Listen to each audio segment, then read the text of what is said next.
Make sure everything is working the way I expect it to. Okay, it looks like it's... Twitch has been acting a little weird, too. Okay, yes, we are live. We are leaving? Indeed, we leave A. Yeah. Like, Twitch right now, like, it's showing all of the tags that I put in, but it's not showing the title of this stream in my video manager for some reason. And thank you for the resub.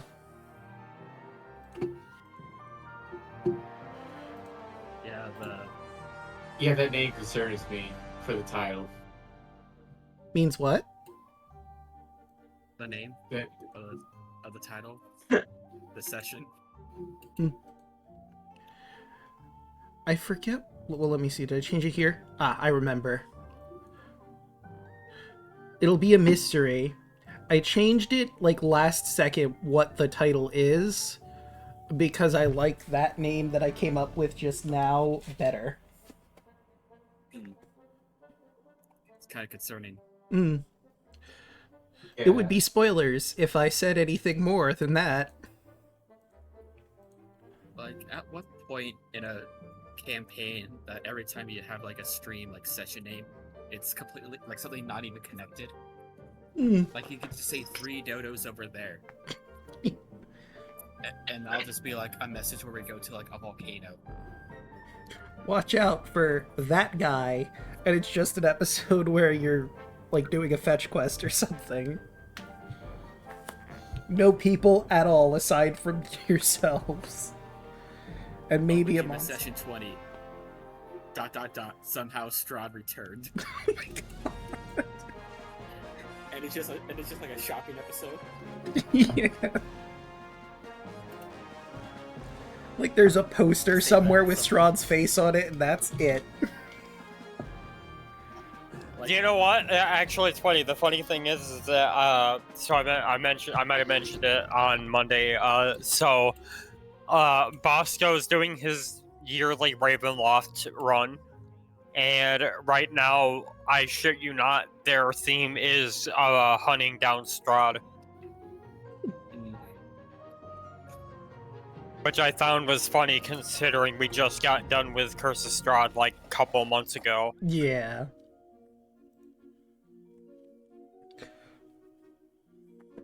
Oh, speaking of stuff from the past, my weekend team has finally made it to the Nether Sea in Odyssey. But you know what was hysterical? I rolled an encounter twice for them, and they just appeared at the Shuritashi. Like, the first time it was they were off to do something else entirely the previous session, and they encountered it. And then that session, I happened to roll Shuritashi again, and I just thought it was hysterical. They decided at that point, you know what, we'll wait to go to Nethersea. Let's check out this last island first, and then we'll go, because we're running out of time. And the very first encounter, I go, I shit you not, guys. Here's the Shuritashi again. You have a choice. Do you go down into the Nethersea, or do you just keep moving on to what you were gonna do? Like, how much do they listen to Fate if it rolls Shuritashi twice? They decided not to go with Fate, and they just went on to their island they were gonna go for. I don't think you guys ever went to that island. It was the Island of Exiles.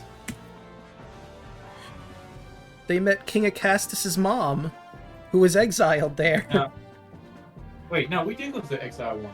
Oh, It's that's right. I just didn't remember. like the murder mystery. Yeah, but they had a cleric with Speak with Dead, so that murder mystery got solved immediately. Or us with Artavius. Yeah. What? Like, as long as you have some sort of holy person, a murder mystery is no longer a murder mystery.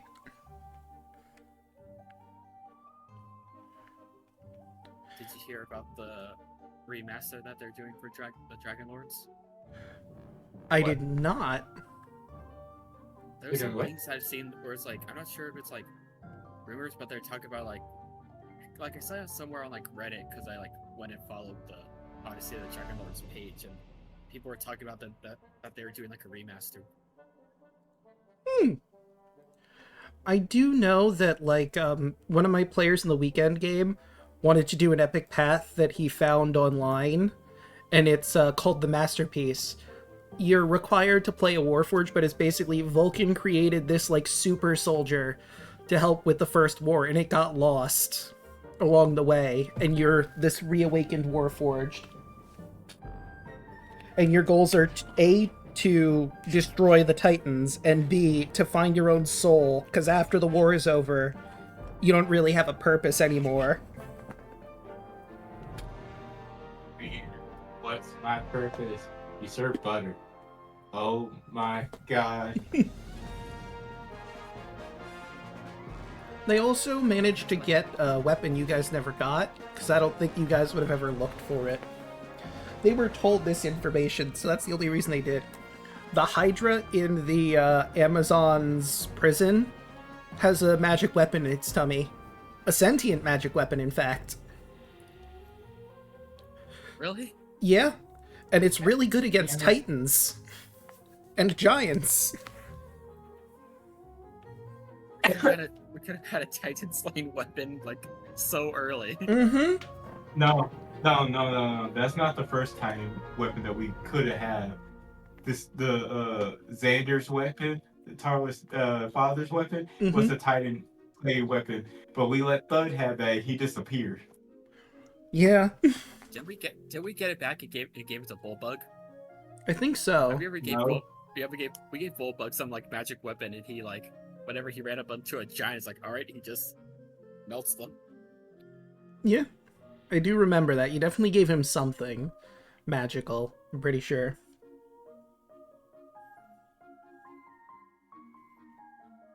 Because I remember the Axis Xander.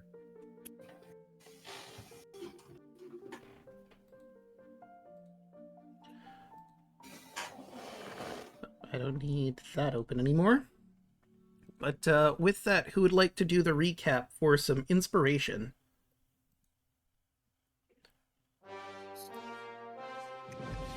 I can do it. Wait. Oh, go for it. Go for it. Or do you want to go for it, Allie?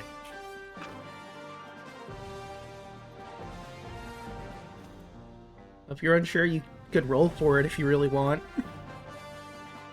Just both of you roll a d20 to see. I'll let him go if he wants to. Alright, fair enough.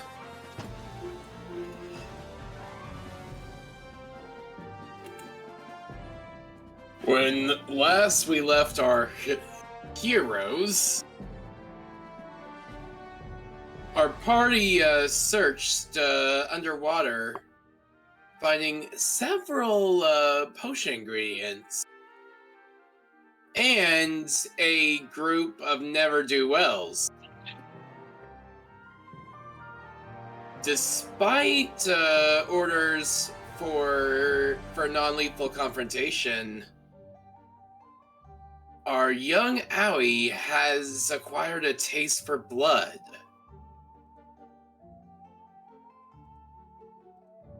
What caused this course of action for our normally gentle, kind blue man?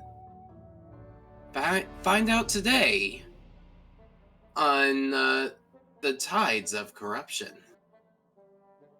So, I realized something, like, while I was at work, because I thought of it. When Aoi was confused by the pixies, he also stabbed a guy. How much was that confusion, and how much of that was the other thing, do you think? Yes! It's unclear. Was he confused at the time? Yes. But is that the perfect time for whatever caused him to kill a guy in this time to have him stab a guy? Also yes.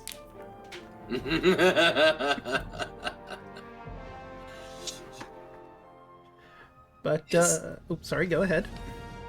His thirst for blood I didn't know about will be quenched. Let me move us to... I found a lot of loot too, and machines. Very I found a true. flying machine. Indeed. Oh, let me go back. Move y'all up. Okay.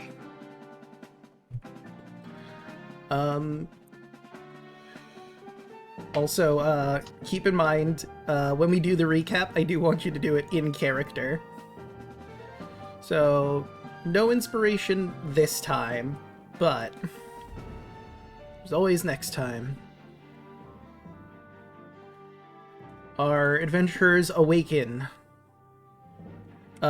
Is there anything you want to do before you head out of the Diver's Lodge?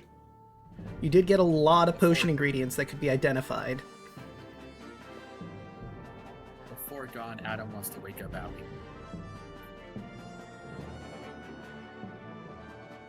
If that is okay. Yep, that should be fine.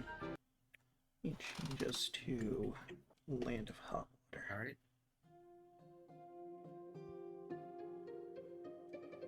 Allie, at some point during your rest, you get like a little, like, kind of like shaken and patted awake.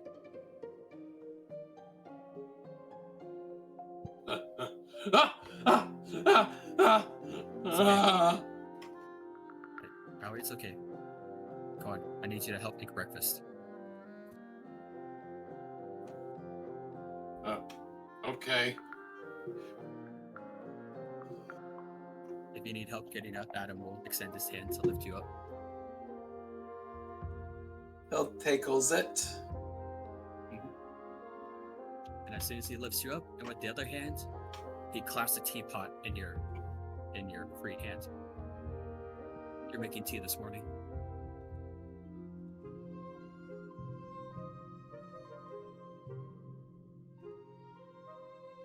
And I'll try to take Allie to if there's a kitchen in this Diver's Lodge.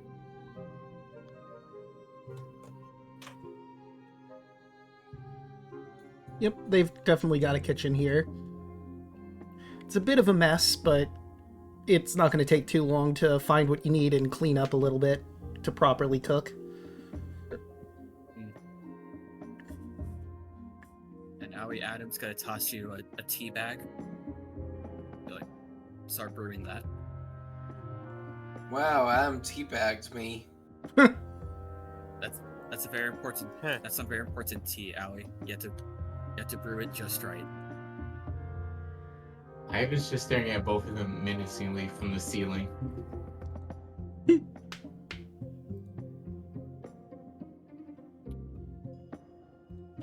I'll get started on making some breakfast, and hopefully Allie can brew this tea properly. And Draco, if I'm allowed to, can I ask Allie to make a cooking check? Yes. Yes, you may. Alright. Allie, it's going to be a flat wisdom check. 8, not great.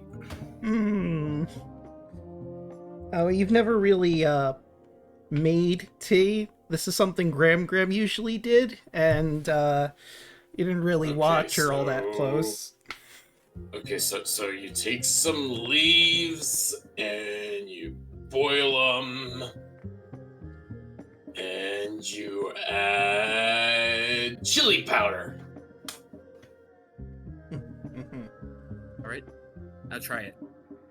Drink your tea, Allie.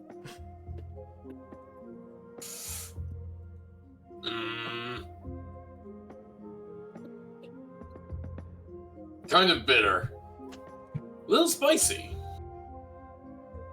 Adam will take a little sip, grimace a little bit. It's not great. He'll toss it. Yeah, he'll toss you another tea bag. Try again. Teabags me again with a 6. Ooh. This one you burn a little bit. Like, you manage to stop it before the bag catches fire, exactly, but you do smell some smoke and you immediately just start smacking it. I just stare. I'm slapping the tea bag. How do you burn water? The inverse of talent.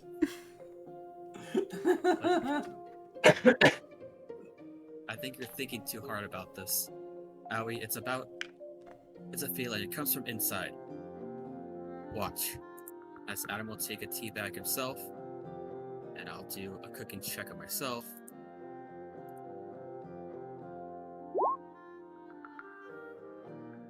Can I have Adam's tea bag? And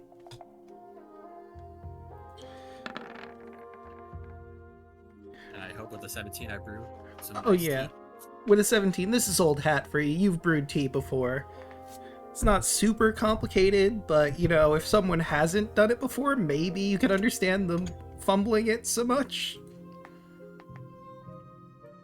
Now, Aoi, do you know why I asked you to brew the tea? So you can make sure I'm not poisoning it? No. See, cooking...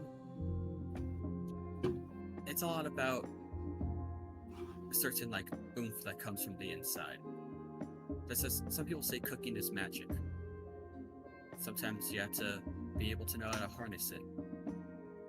Know when to pull back on the flames, when to let it steeple just right. Once you're able to get a good hold of it, you get something very delicious. Now, Aoi, I haven't known you for a long time. I'm feeling that wasn't you back there that happened underwater. No, it was... It's like someone pushed me off the bike.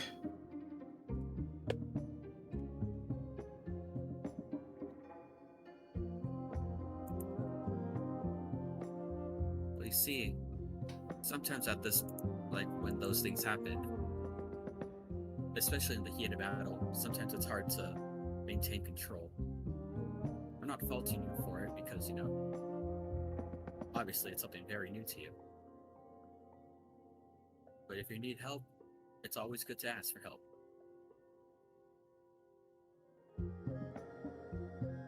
Riptic, I'm gonna ask you something real quick. Would you say Yes? that Aoi feels immense shame for what happened the other day? Oh, tremendously.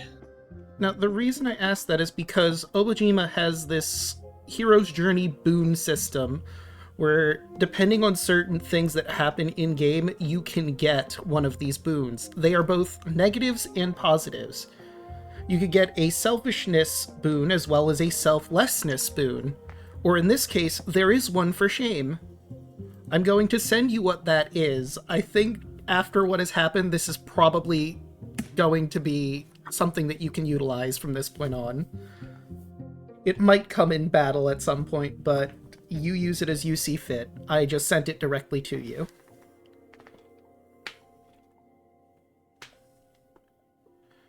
Maybe that will turn at some point into a different boon, but for right now you have this permanently until you feel otherwise. Okay. Shame, shame, shame, shame, shame. I have a feeling that you're feeling a little shameful about what's happened. But that's okay. We always try to learn and improve. That's one of the tenets of Lathander. Perfect oneself. Promote the betterment of yourself and those around you. Encourage creativity, artistry, and innovation. And I will pour you a cup of tea and kind of like sit you down next to him as we watch the sunrise.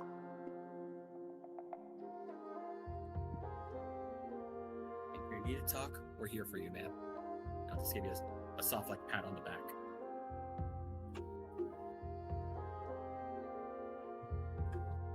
Thanks.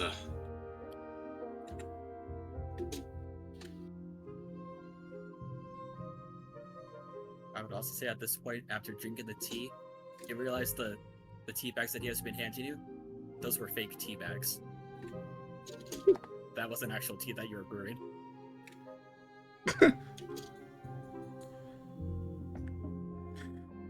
Why did he burn it?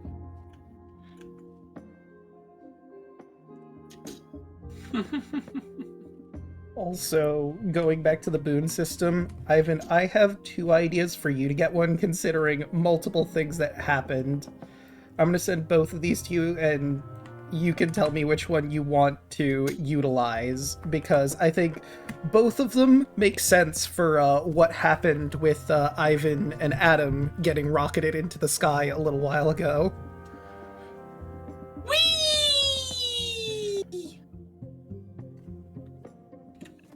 One last thing before I wake everyone else up for breakfast. Owie, with the help of the shed feet, you get 2 temporary HP. Because you share some nice tea with Adam in the morning.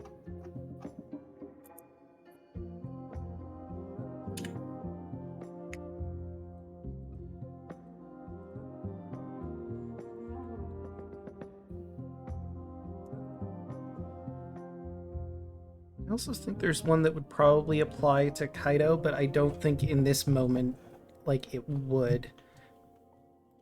Maybe at a later time, but we'll see if that comes to pass. But otherwise, everyone wakes up, starts getting ready. Does anybody want to identify their potion ingredients that they've gotten? It'll take 10 minutes, but I imagine it's probably going to take a while for everyone to get their stuff together, so you probably have some time to identify like 2 or 3. I'll do, Kaido will... Let's see.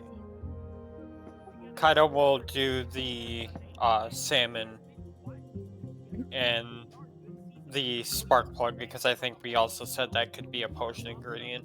Mm-hmm. Alright, so... I'll find it in here. There you are. Right, so... First up, the blueback salmon. The fat, marbled, delicious flesh of the blueback salmon are a staple in many villages across the island.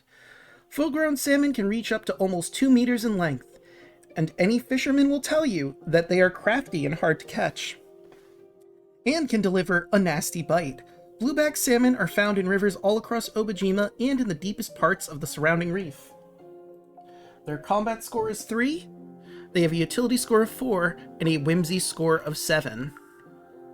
And I'm gonna roll... Whoops, so I'm gonna drop my D100 is what's gonna happen.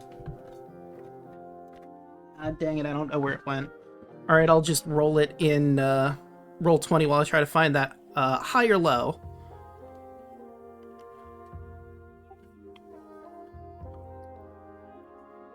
Hi. Hi. Alright, let's see. 84. In addition, you learn something else of note while you're using it to identify the blueback salmon. You discover that fish heads are also a potion ingredient.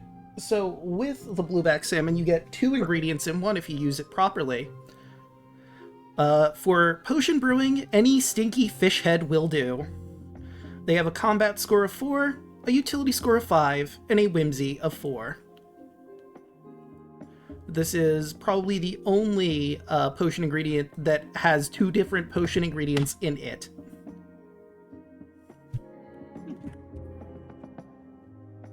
And next up, we have the spark plug.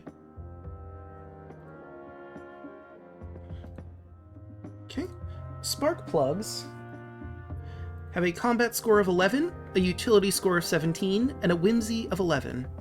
Spark plugs are used by potion makers to add a small charge of magic, just enough to be a catalyst for specific reactions. Most Obojimans still have no idea what these strange items are, let alone where they come from, but the rangers and rogues who do keep that information to themselves.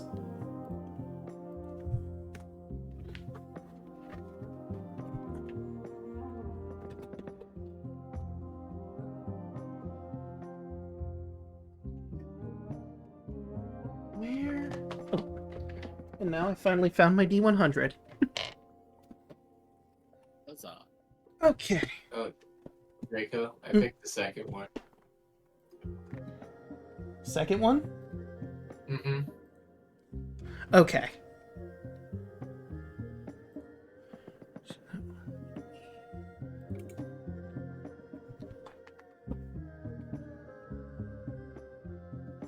I'll have Adam go around and serve everyone their breakfast. It's just a simple egg fried rice with some green tea.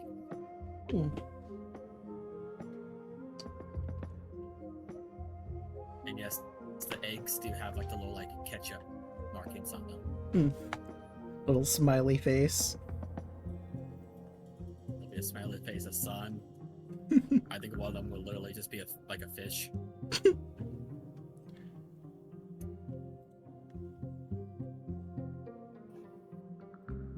How good are these drawings?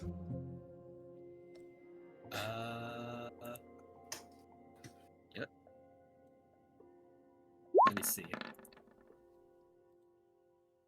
Not bad for ketchup. You know what? Not too bad. Pretty good.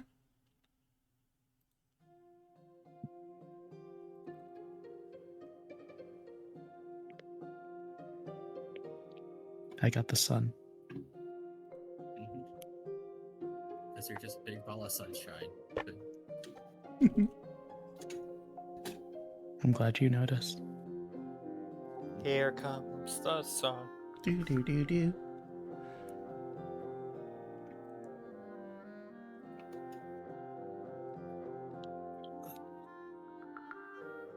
You good down there, Fu? Oh. Well, I think we all did good down there. Looks away.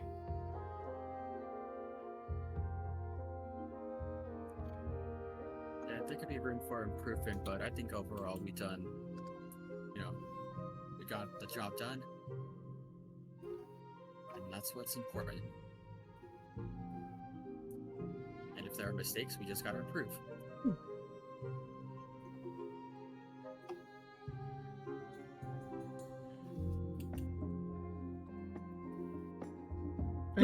I just had a thought. The suitcase that you got the Neko Ronin action figure in, did you keep it? And if so, who would have it?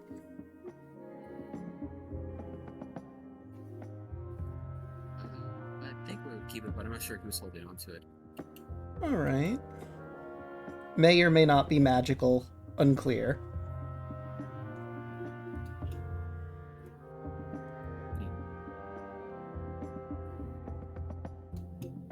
Yeah, I could have held it, I guess. Right?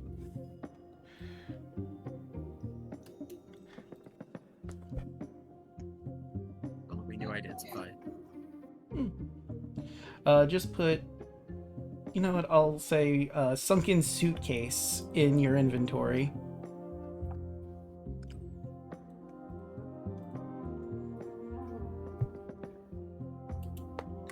Okay. Adam, Yes, we... what was that bright light down there? Oh. That's one of my martial art techniques. Specifically, I believe that was called the, what did I call that technique? The Crackling Star Strike. Comes from Big Lathander himself. Read your spirit.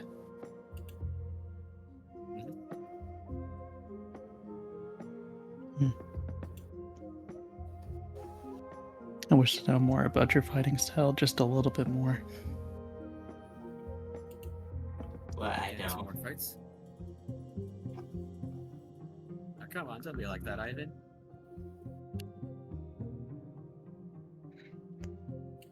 Last time I saw one of your technique, I was in the air. Yeah, because that's the comet powers that I learned. Or flight. And then Well, I actually, I can't almost remember. died. I almost died too. But I think I know how to fall properly now. Don't know if my landing technique will apply to anyone who is stuck on me, but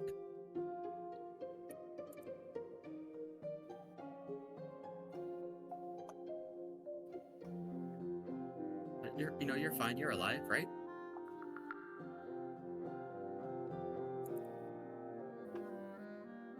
I almost died twice in one day. You get used to that sometimes. Ivan just gives you the Excalibur face. It's an ugly side of life, but it happens. It is an everyday occurrence. You never know when your next day is your last one.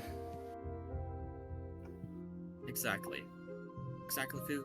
Now you're learning tenets. Tenet number 1: every day is a gift, so watch every sunrise. Because you never know when the sun's gonna set on you.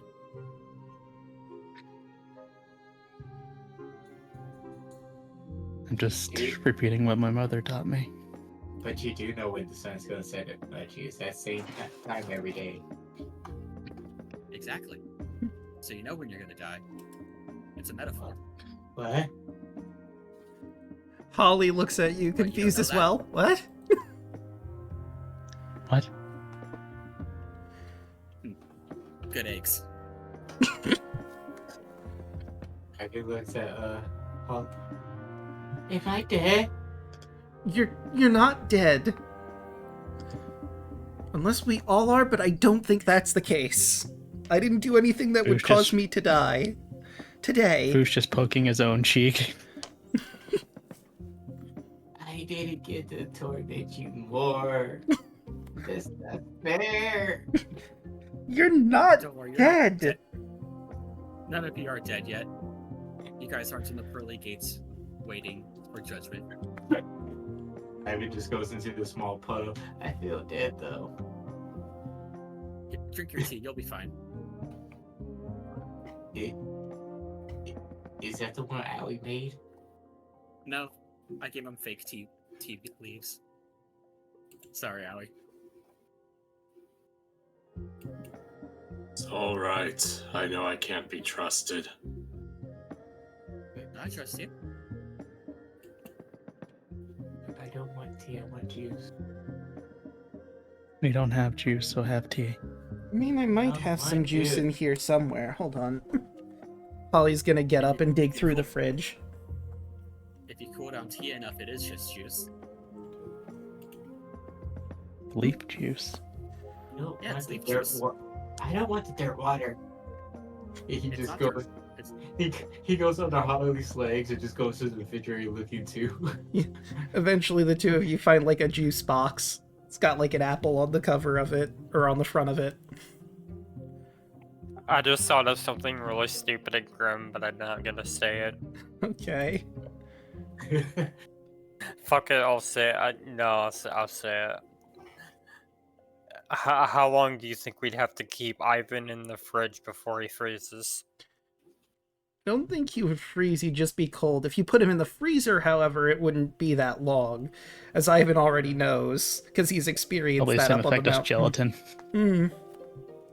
You just stop. you have to put It it into is the deep. freezer itself. You just see the straw of the apple juice box in his mouth as his head just like slowly turns towards Kaido. I don't know if I that mean, was that was in above game character talk. or not. Yeah, that That was was above not. game. That wasn't in character. That was above game. Kaido wouldn't do that. Chaco, on the other hand. Maybe he'd stick him in. Maybe he just to be a shit. He'd just like stick him in the freezer for like 30 seconds just to feel the chill and then pull him out. You would just hear a blood-curdling scream as you tried to do that to Ivan. I don't think you do it now, but that is probably like an intrusive thought in the back of Kaido's head. I don't think Kaido it'd be was too bad to like- be in the freezer. Ivan just starts being a troll, and Kaido's like, man, I wish there was a freezer around here.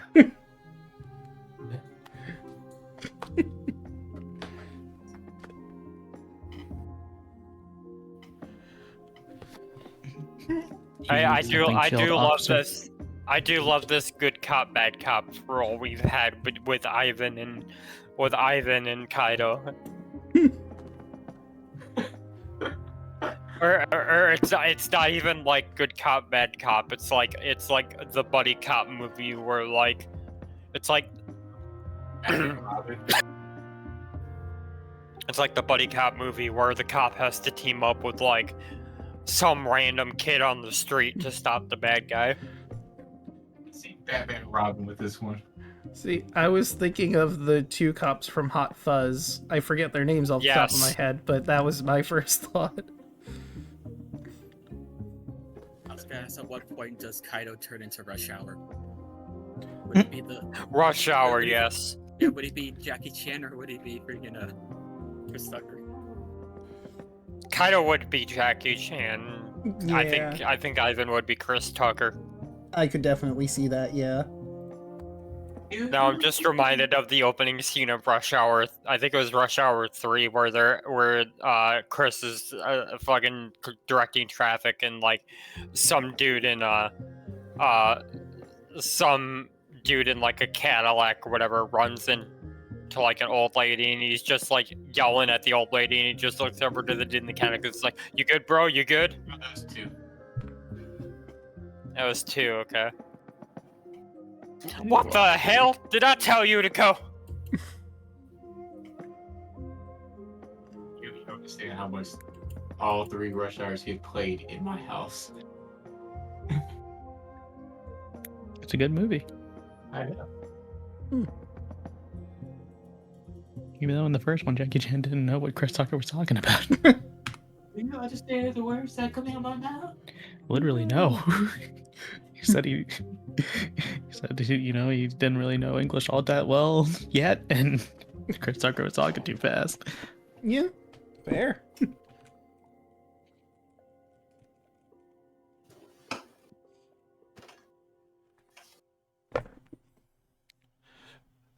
But with breakfast eaten and some items identified, you should be good to head on out. You'll probably pass either through or around Matango if you'd like, if there's anything you want to pick up from there. There's the vending machine that's there, and I'm gonna say there's probably like a place where you can pick up muck for potion crafting if you want to do that. Did Holly pay us for the job? I believe so. I forget how much we said, though. Let me look at your character sheets. Not player character. I did not add any money. Money either. Okay, so he's on a shoestring budget. So I'm gonna say she gives you like flat 100 gold. Yeah, gold flowers to be split up between everyone. While Harold does have a research grant, he's not going to go obscene with paying you, but he will pay you for escorting him down there and helping protect him from fish folk. We'll say, I'll be nice. We'll say he's gonna give you like 500. Holly's Everybody gets 125. Holly's gonna look at him like, what? 120. Oh, that's wrong. Let's see.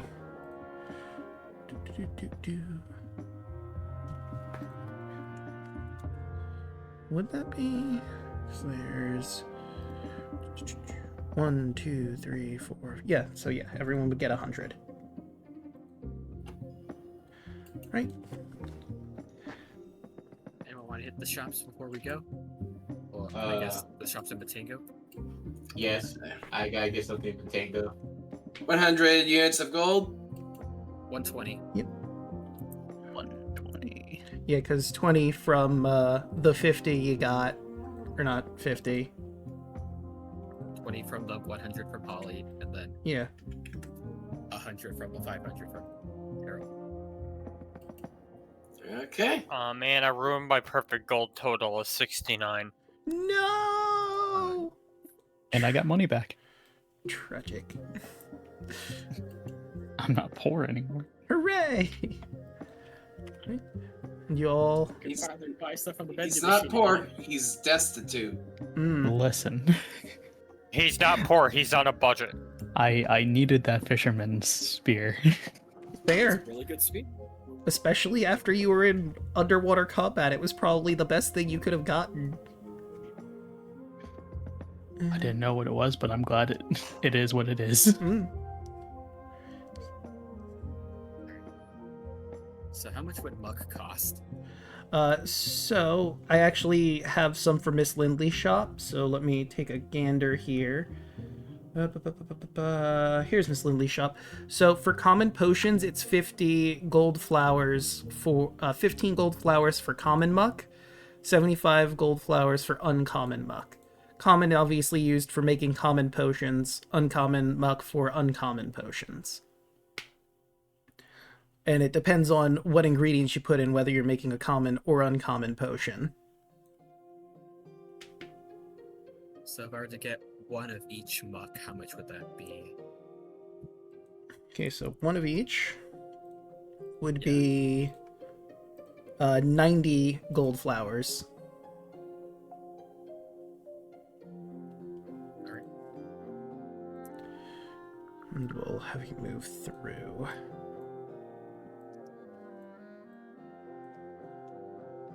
Oops, wrong one. There we go. And let me... I will also take a common potion. Alright, so that's 15 for the common muck. You know what, I'll also say, let me take a look-see at adventuring gear. Because I realize you don't really have anything to properly mix this stuff at this moment. You have the vials you need, you have the stuff you would need for it, but how much would it be for, like, I don't know, a cauldron or something? I got a cauldron back in Akiri. True. Yeah, I already got an iron pot cauldron, so we can use that for potions. Oh, well, yeah, that's right. I forgot you did get that, so never mind. So, yeah, you can get potion crafting right now while you're in Matango if you want to do that. Oh, we're in Matango now? Well, everyone was talking about what they were buying in Matango, so when you get there, I should say. You've already made your deductions, but I'm going to do a quick roll here for encounters.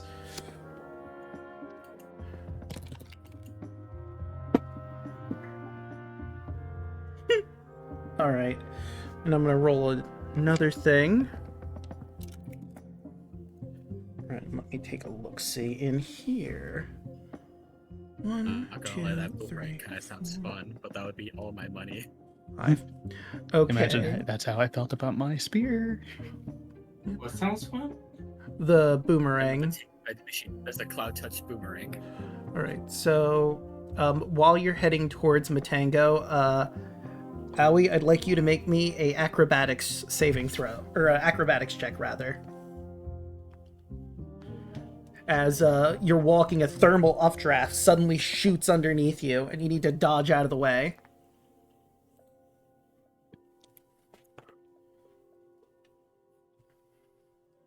I've been sitting on Holly's. See, Allie. Oh, I remember that. You gotta watch out for those thermal vents. They can be all over the place here in the land of hot water. Yeah, it got me last time I was going down to the city, but I stick the landing. I think we're just waiting for the QTE to pass by. Yeah. Cryptic?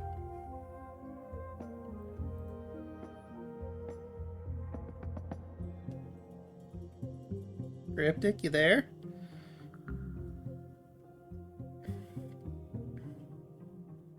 How much do I bet he's gonna walk the landing? Oh no, he disconnected. Oh no! Now he's back. Okay. Cryptic, are you there?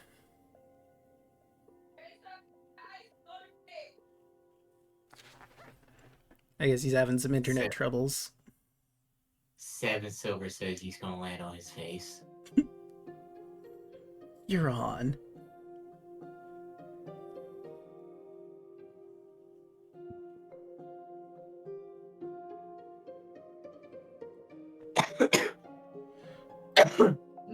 You alright? Mm-hmm.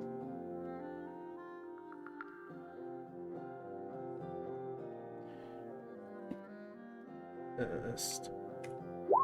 Oh. Okay, with a 19, you manage to deftly dodge as the geyser of hot air shoots up underneath you. You step back and do a roll, and you suffer no injury. But man, that was close. Bits almost got burned. And Holly holds out her hand. I can slice the 7 silver off. And she gladly accepts that. And you make your way down to Matango, where you do some purchases. Did you want to grab the boomerang from the vending machine, or are you going to hold off? Gotta hold off. I'm gonna see another vending machine later on. You're a better man than me. Alright. Yeah, I'm getting that cassette tape of some vehicles. Alright. That someone's on bicycle. Yep. Or a skateboard. My bicycle. A bicycle for 1 hour. 1 hour bike. Let's go. It's basically an e-bike that disappears. Yeah. I mean, if you learn the spell, you could get an e-bike whenever you want, but... I'll have to roll for that later to see what that gets replaced with, but that's later me's problem. Does anyone else want to buy anything from the vending machine while you're here?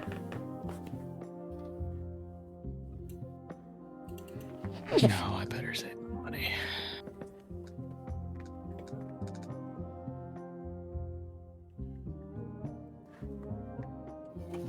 I think you did the wrong cassette.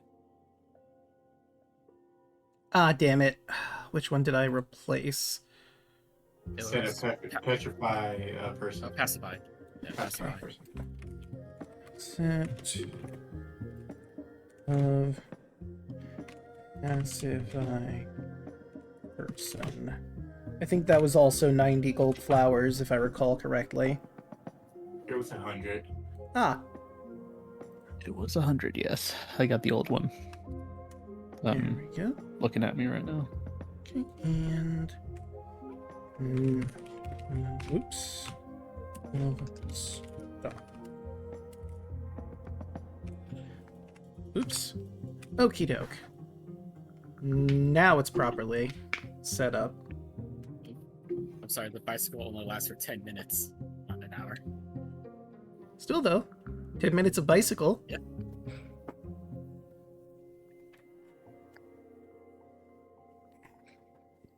I'm back when the street lights are on.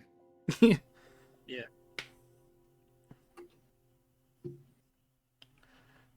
I forget if I... Who did I say the guardian of this vending machine was? I feel like I did. Was it another awakened cat, or was it a spirit of some kind?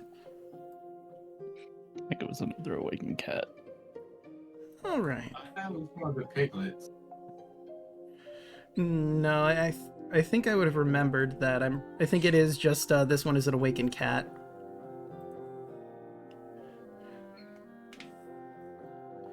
Will be more diverse probably later in, and when you get to Yatamon, there's probably going to be all sorts of vending machines and or guardians. But that's for another adventure.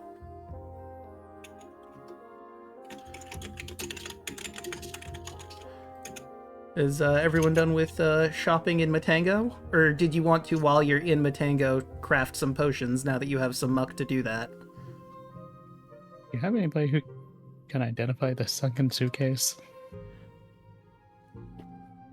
Does anyone have the identify spell?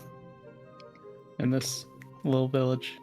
I don't think anyone around you does, but I'm trying to think what I could have you roll for maybe finding someone who might be able to.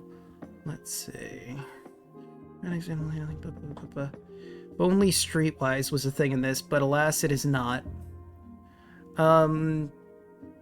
Maybe perception? Actually, let me grab... try. I'm gonna see if I can find... Okay. And Here's Matango Village. Scroll on down. Oh, they don't have interest. Okay, and you rolled a 16. You go to the person who's selling, like, the potion muck. Older gentleman. Has a pointed witch hat. Very clearly a witch of... Let me find... Of some coven. I can't quite find my covens at the moment. I'll need to grab that when I get the opportunity, but if you pay him... Let me look. How much does it cost for identifies components?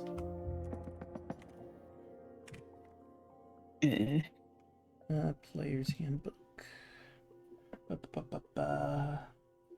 Pearl worth at least 100 gold and a owl feather. He already has it. It doesn't get expended. So, you give him, like, he's gonna be nice, 25 gold flowers. He'll identify that suitcase for you. All right. Wait, you said that was This is not all. Right. I'll float you 10 of that gold. Thank you. So... You said that was a witch, right? Hmm? You said that was a witch? Yes. I'm just going in Holly's bag. That's fair. Alright, let's see. Let me scroll down to where... There you are. Alright, so he grabs this pearl and his quill and he starts writing sigils in the air with it, and the pearl begins to glow. And white light shines from it, and it encases the suitcase, and eventually it flashes, the light gathers in like a ball, and then hits him directly in the forehead and goes, "Alright, so what you got here is a sunken suitcase. It's very rare, actually. You're pretty lucky to get this. This suitcase is indestructible and fully sealed from the outside world. When it's closed, it magically locks itself, and it sets up how difficult the lock is going to be, and it varies. Above board, its DC for unlocking it is 1d20 plus 5. So anywhere between 6 and DC 25, this thing can be set to whenever you lock it. So I'm just probably the only one that can open it. So anything you want to keep from anyone else, you can put in here and no one could get in unless they're godly with pick and locks. I'm also going to say it doesn't mention in here, but there's going to be a combination that he now knows the combination and he'll give that information to you, as well as how you change that combination. I will remember this, because I'm sure there's something in there. Well, you already opened it and got the Neko Ronin from inside the suitcase. Oh, we already opened it. Okay, never mind. So now it's just an empty There's other things suitcase. you keep safe. Storage. Yeah. You can hold anything a suitcase could reasonably hold.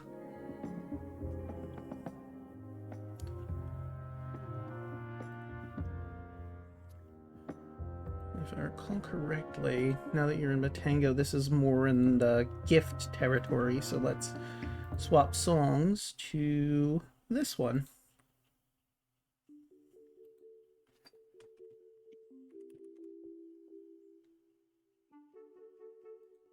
But do we want to make any potions while we're still here in town?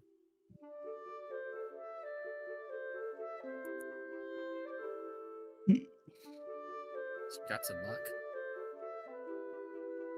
Might not be a Got bad a idea. lot of materials. You could, I mean, you know how some of these work, but you could just throw random stuff in and see what happens. Stuff that you haven't identified. Although I suppose you wouldn't know what its scores were if you did that then, huh? Yeah, I know what a few of these things are. We toss in some of the stuff that we do know and see what it comes out as. I don't have that one. Sea water, lower fine. Oh, we didn't identify the seaweed. That we have so much of the seaweed. You could also, like, spend some time identifying stuff while you're in town. It'll just take some of the time away from your travel. You know what? I'm just gonna identify the seaweed. All right. So that was the knobble seaweed, I believe. Tangleweed. Tangleweed. Okay. Because I know you have like two different types. There's tangleweed and then there's knobble. Oh yeah, I do. I just noticed. So we'll start with tangleweed. Takes 10 minutes. Tangleweed has a combat score of 8, a utility score of 8, and a whimsy score of 4. Fish folk are at constant war with these plants, fisher folk. Fisher folk are at constant war with these plants which snare fishing lines. It's commonly believed that tangleweed is not natural, but a species bewitched by fish folk to torment land dwellers who come too close to the water. This invasive species can be found clumped together throughout the shallows.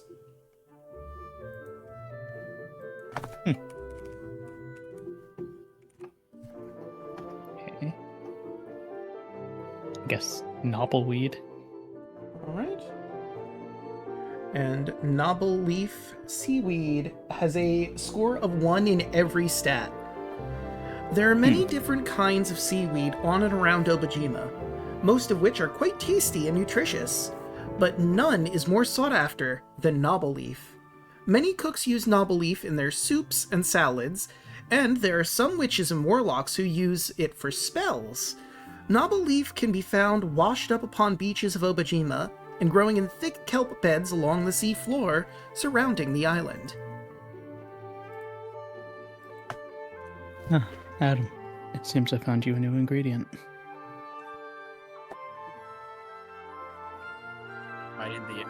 No, I'm not gonna fight the urge. I'll grab a piece of seaweed and then Adam will say, "We've come up with a new recipe."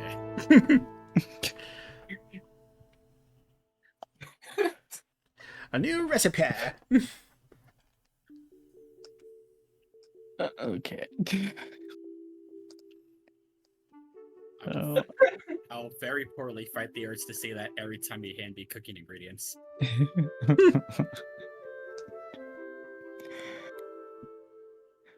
I think I want to make a potion.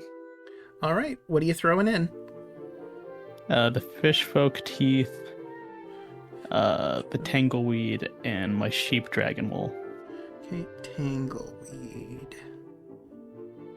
You know, it occurred to me I could just hit the T and get that to pop up quicker. Oh well, tangleweed. And what was the last one again? The sheep dragon wool. Oops. Sheep dragon wool. Okay. Which muck would you like to use? I got common and uncommon, if you want to use one of those. Let me take a look. I got 3 ingredients in there already. Did it seriously give us? I mean, we need the muck as the base. We need to muck as the base. Yeah, I'll Green tell you ingredients what plus your muck. rarity is so you know what you're doing. Because it's based on what ingredients you put in, and the calculator that I have tells me. Let me just double check to make sure the calculator's right, because believe it or not, like when you open up the calculator, it gives you like, I think the first 3 ingredients and shows you what potion that would make. But I changed all the stuff and it's the same potion, so I need to double check to make sure the math is right here. Fish. Book teeth. Okay. Okay. You know what? Let's do this then. Since that wants to fight me. And what kind of muck do we have? Broaden? I have common and uncommon. I don't remember what Draco grabbed. I think he grabs. Potion ingredients. Here we are. It's uncommon. Might as well go big, but the biggest that we got. Fish. Wait, I went way too far down. There we are.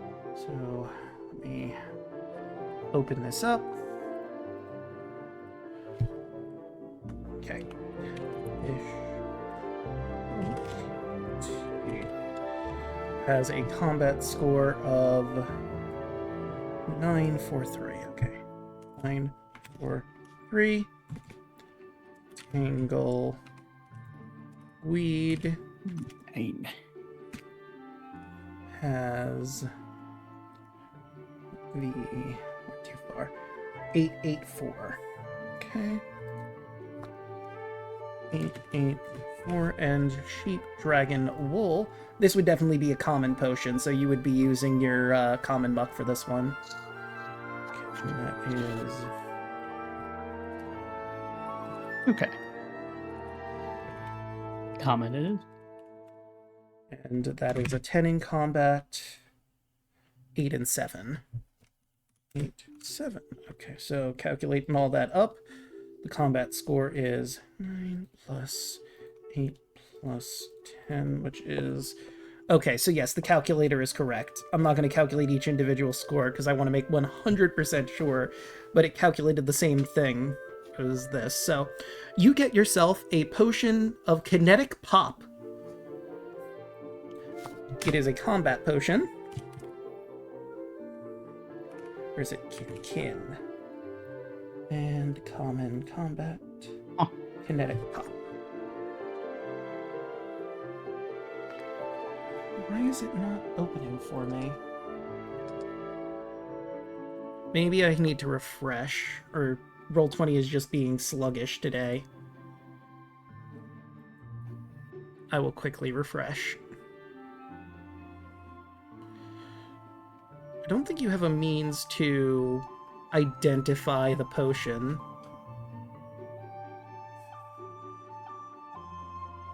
But yeah, you got it's the vial that you pour this mixture into turns orange, and the vial sort of shrinks down until it's like a narrow vial with a little glass stopper in the top.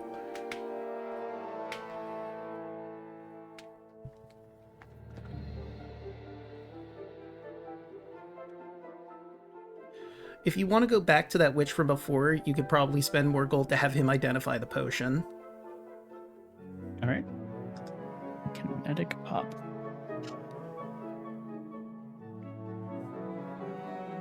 Fuck it.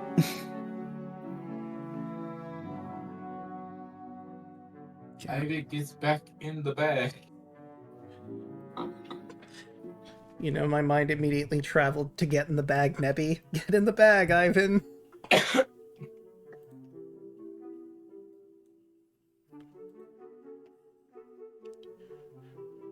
Roll20 really Get is in the fun. bag. Get in the bag. Sir, over here. Why is this fighting me to this degree? It just does not want to let me back in the Roll20. I mean, chat has view. I just can't access on my end for some reason. Oh well, I can always go into the PDF proper. Or in kill Roll20. God dang it! Also, I noticed that Roll20's been acting really weird with Chrome. I mean, yeah, Google Chrome. Yeah, that's what I'm using. Site can't be reached. God dang it, connection was reset. It hasn't acted weird for me yet. Alright, did you spend the money to identify the kinetic pop? I'm on Firefox. I haven't had an issue. Yeah, I've been using another browser. Okay, It works just fine. I only have Edge and Roll20, and So far, Roll20. I have no cards Chrome. for me. Okay, I'm gonna try something else here. I'm gonna close out everything that I have on Chrome right now and start from scratch here. You could try Edge. I mean, Edge is what I'm using for chat's view, so if I have two Edge windows open, I don't think it'll work. See if something's being a resource hog.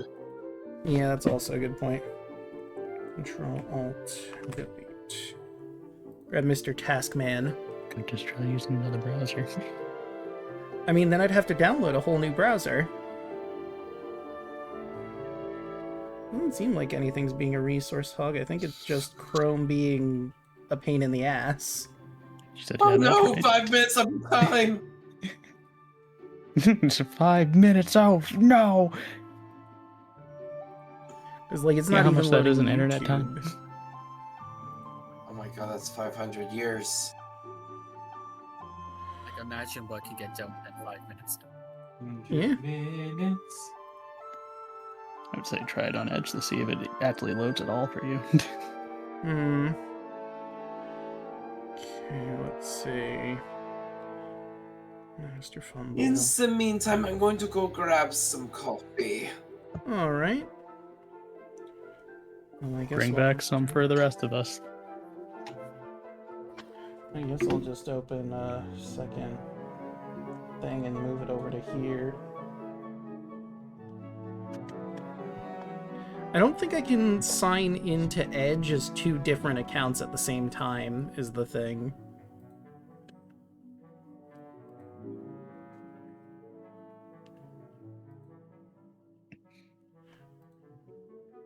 I don't know why you wouldn't be able to. It doesn't seem like something you'd be able to do, sign into 2 different accounts on the same web browser at the same time.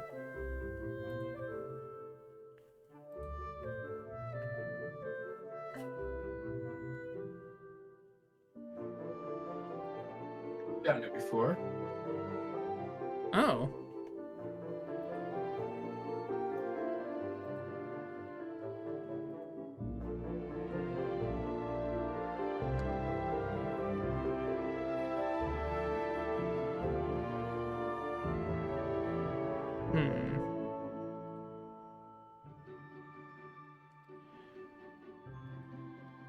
Nothing is properly loading in Chrome after I closed it out. Okay.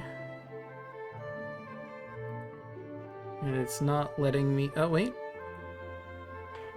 Even Edge wasn't allowing me in, but it seems like it's starting to think about it. Sorry about this, everyone. Chrome decided it wanted to get in the way. Chrome shows violence today.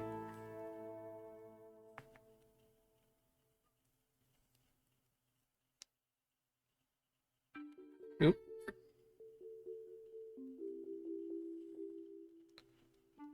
When isn't Chrome being pain in the ass fair? So long as you don't refresh 1 page. Okay.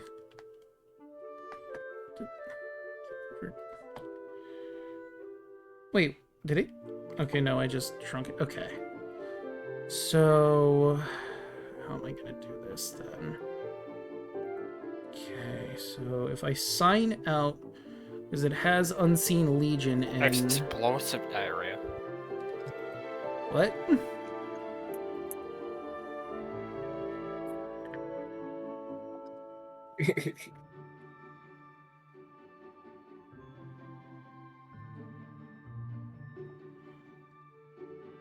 Fuck it, let's go gambling. Sign out. Grab my information to sign in. Go for it.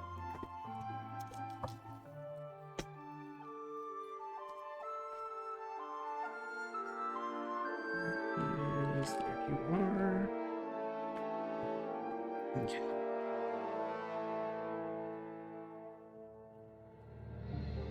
Okay. Let's see if this wants to do Master Fumble chart and my Wild Surge chart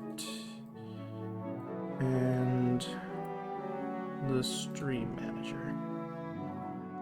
Okay, so now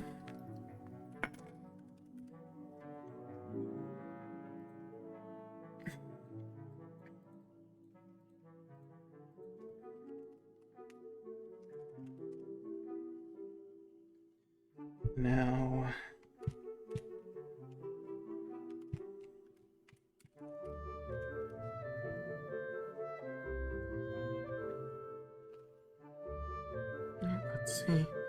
Okay, I'm in. Hooray. Okay. Rat. But well, I guess I don't need to have Stream Manager on. What do you mean 404 not found? God damn it. It's not giving me my fumble chart. On Edge. Okay. I'm back in. Just don't bump. Okay, so yeah, so just no one roll a natural one for the next bit of the session. Or someone else. Or if someone I does can roll- negate that with combat, but other than that, I can't do that with anything else.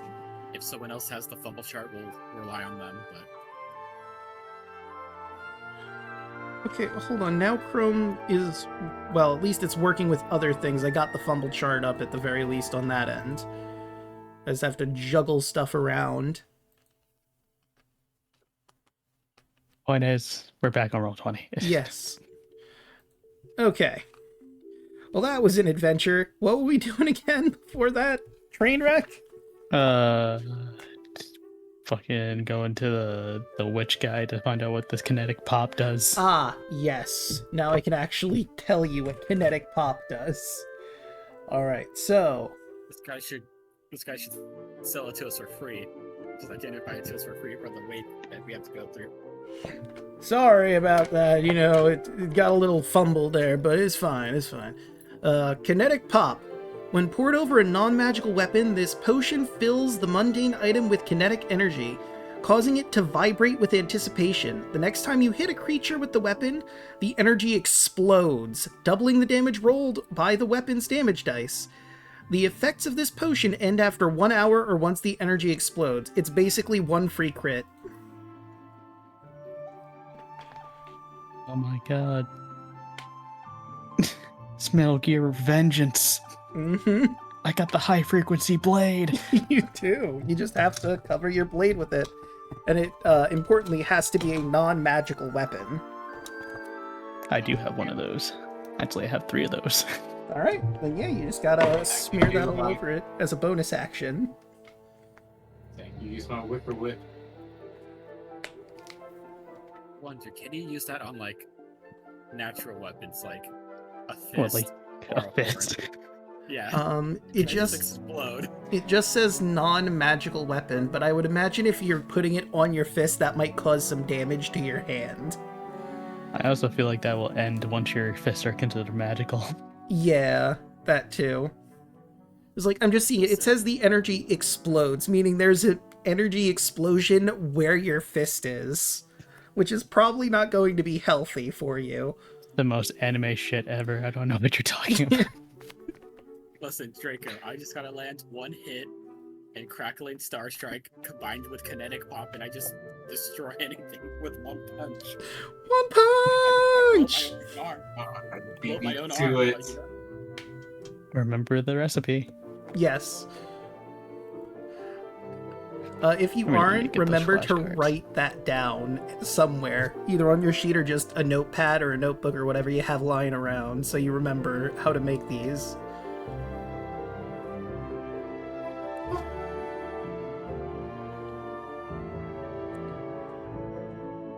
Alright, I got it.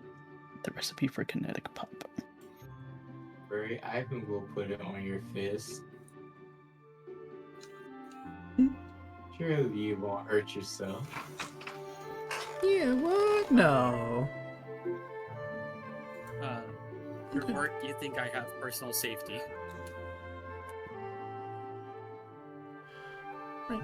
Any more potion crafting being done, or are you good?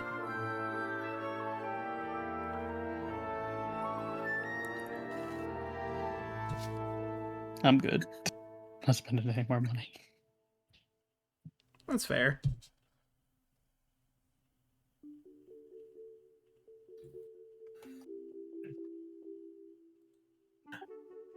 How much is this? For which one? Common or uncommon? The pop. Oh, so he's not selling it, he's just selling the muck.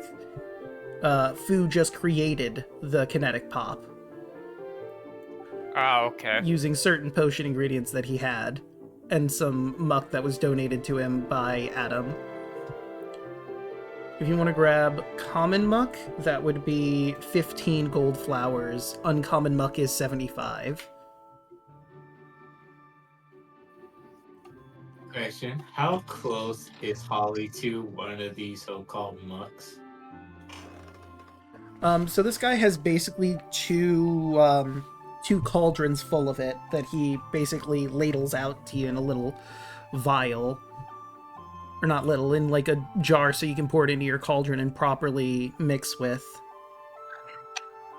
Holly not really doing any potion craft at the moment, just sort of chilling while she waits for everyone to get their stuff ready. I was just wondering how close she is to it. Probably not very. Is she within 10 feet?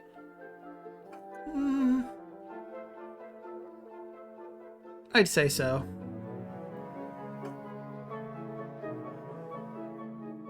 Ooh, can I do a sleight of hand to see if I can't take some?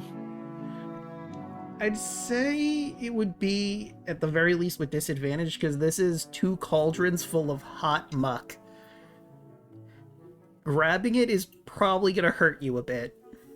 It's basically like dipping your hands into soup. Waxy, gross-tasting soup. Just dipping Vicious. a container into it. That is much, much easier to do. I mean, just try to harvest the deep fryer. It's fine. This totally isn't gonna backfire on you. 11. Right, let me take a look. You still tried it? I'm still trying it.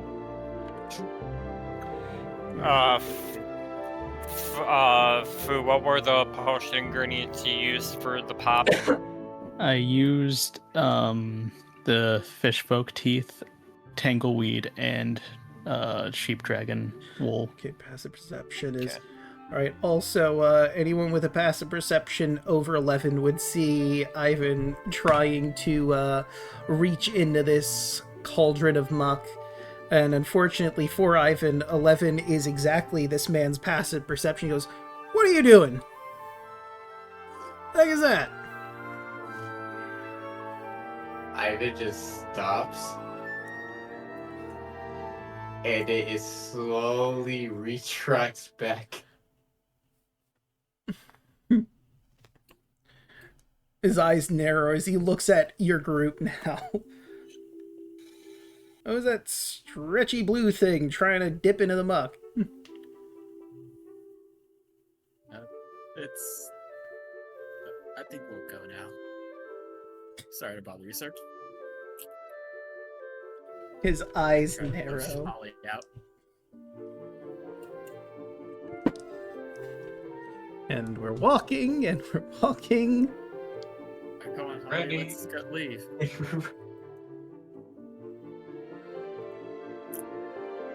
As we're walking away, Kaido will, wherever Ivan is walking, Kaido will just quickly walk behind him and just kind of give him a light slap at the back of the head. Oh, I'm in the bag. Punch the bag. He's Kaido hiding. will in all his- slap the bag. No. Harold is gonna bring up, I have 13 gold flowers of my personal funds. If someone wants to hand me 2, I could get one more thing of common muck. Legally, without stealing it. I wasn't stealing. I was tactically acquiring. So just a fancy way of saying stealing. Got it. Ivan, we know you're full of shit. No, Tried not this I'm blue. twice. Yeah, you're full of blue shit. Shit's brown. That's not the point, Ivan. You tried this twice, you got caught twice. Wait, does that mean Kaido and Fu are shit? No, I'm saying you are. Because they don't steal. No one likes a thief. But they're the same color as shit. Stop trying to avoid the topic. I'm sorry. Holly, your brother's an idiot. I know. You gotta get a better handle on him. Otherwise, I'm gonna take him for a ride again. Well, you heard him, Ivan. You best be on your best behavior. And don't try to threaten me with death, Ivan. And Adam will look like peek open the bag and just like directly at you. I'm not afraid of death. And you see Adam get very, very serious. What about that cuddle bug? What about that cuddle bug on your shoulder?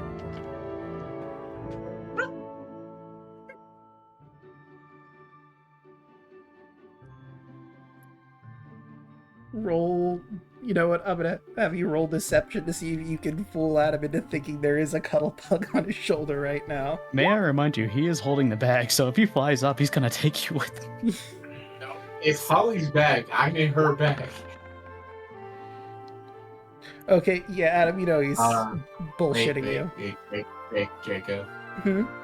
I want to use that boon. Ah. Fair point. Okay.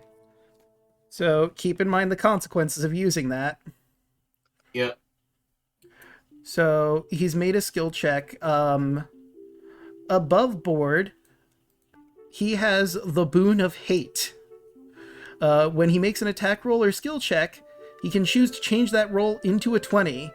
If you choose to do this, all charisma, intelligence, and wisdom checks are now made at disadvantage for the next hour.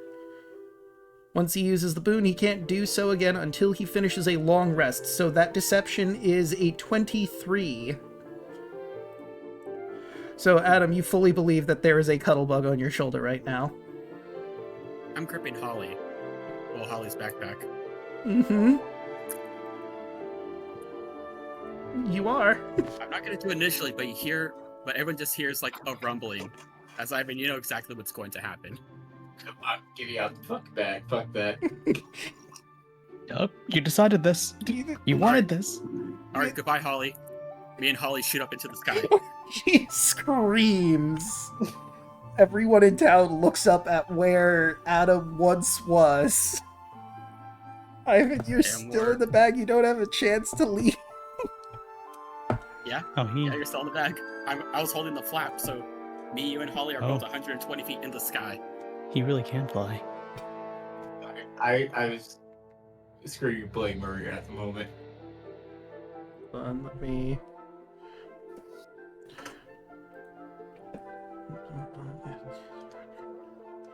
I don't think that would reduce As it. Ivan is clenching onto Holly's face, yelling, I don't want to die! I don't either. Why did you do this?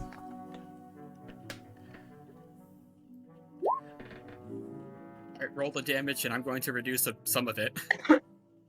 Okay, Roll 11d6. All right. As all three of us are going to take this damage, but I get to reduce it by 20. He I was think just the other gonna two take walk up full. next to Kaido. You'd think he'd learn by now. Okay, so that's 32 damage. Could I, as they're falling down, use my teleportation to just get under Holly just to negate that damage for her a little bit? Yeah, we'll cut that in half for Holly. You'll take half and she'll take half. Right by 2. So you both take 16, but that would still knock Holly unconscious. Oh. Yep. As you guys land, you hear... I cast I guess Featherfall. Holly- Oh, okay. That will also help. Oh, you know that works. So yeah, you no watch one them takes careening damage. towards the ground, and how do you want to flavor how you cast Featherfall? They are 3 seconds from hitting the ground, and then Matrix pause.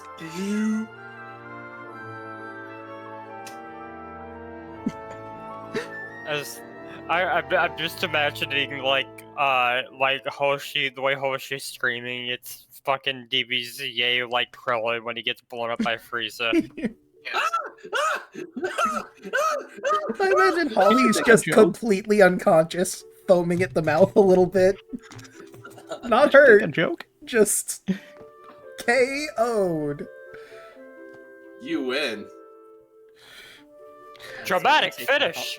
Also, because she had tools in her bag, so they just start falling to the ground, one after another. In a cacophony of clanging. Pick them up for... She's still unconscious at the moment. Yeah, you just gotta pick them up. I just double checked my spell list. Oh, right, I did take Feather Fall. Ivan just death grips onto Holly. Like a cat. Okay, we're not doing this now. Exactly. Fu just puts the tools right next to her and just looks at Ivan. So did we learn our lesson? Harold's gonna chime on it. You know, I was just going to say, what did we learn?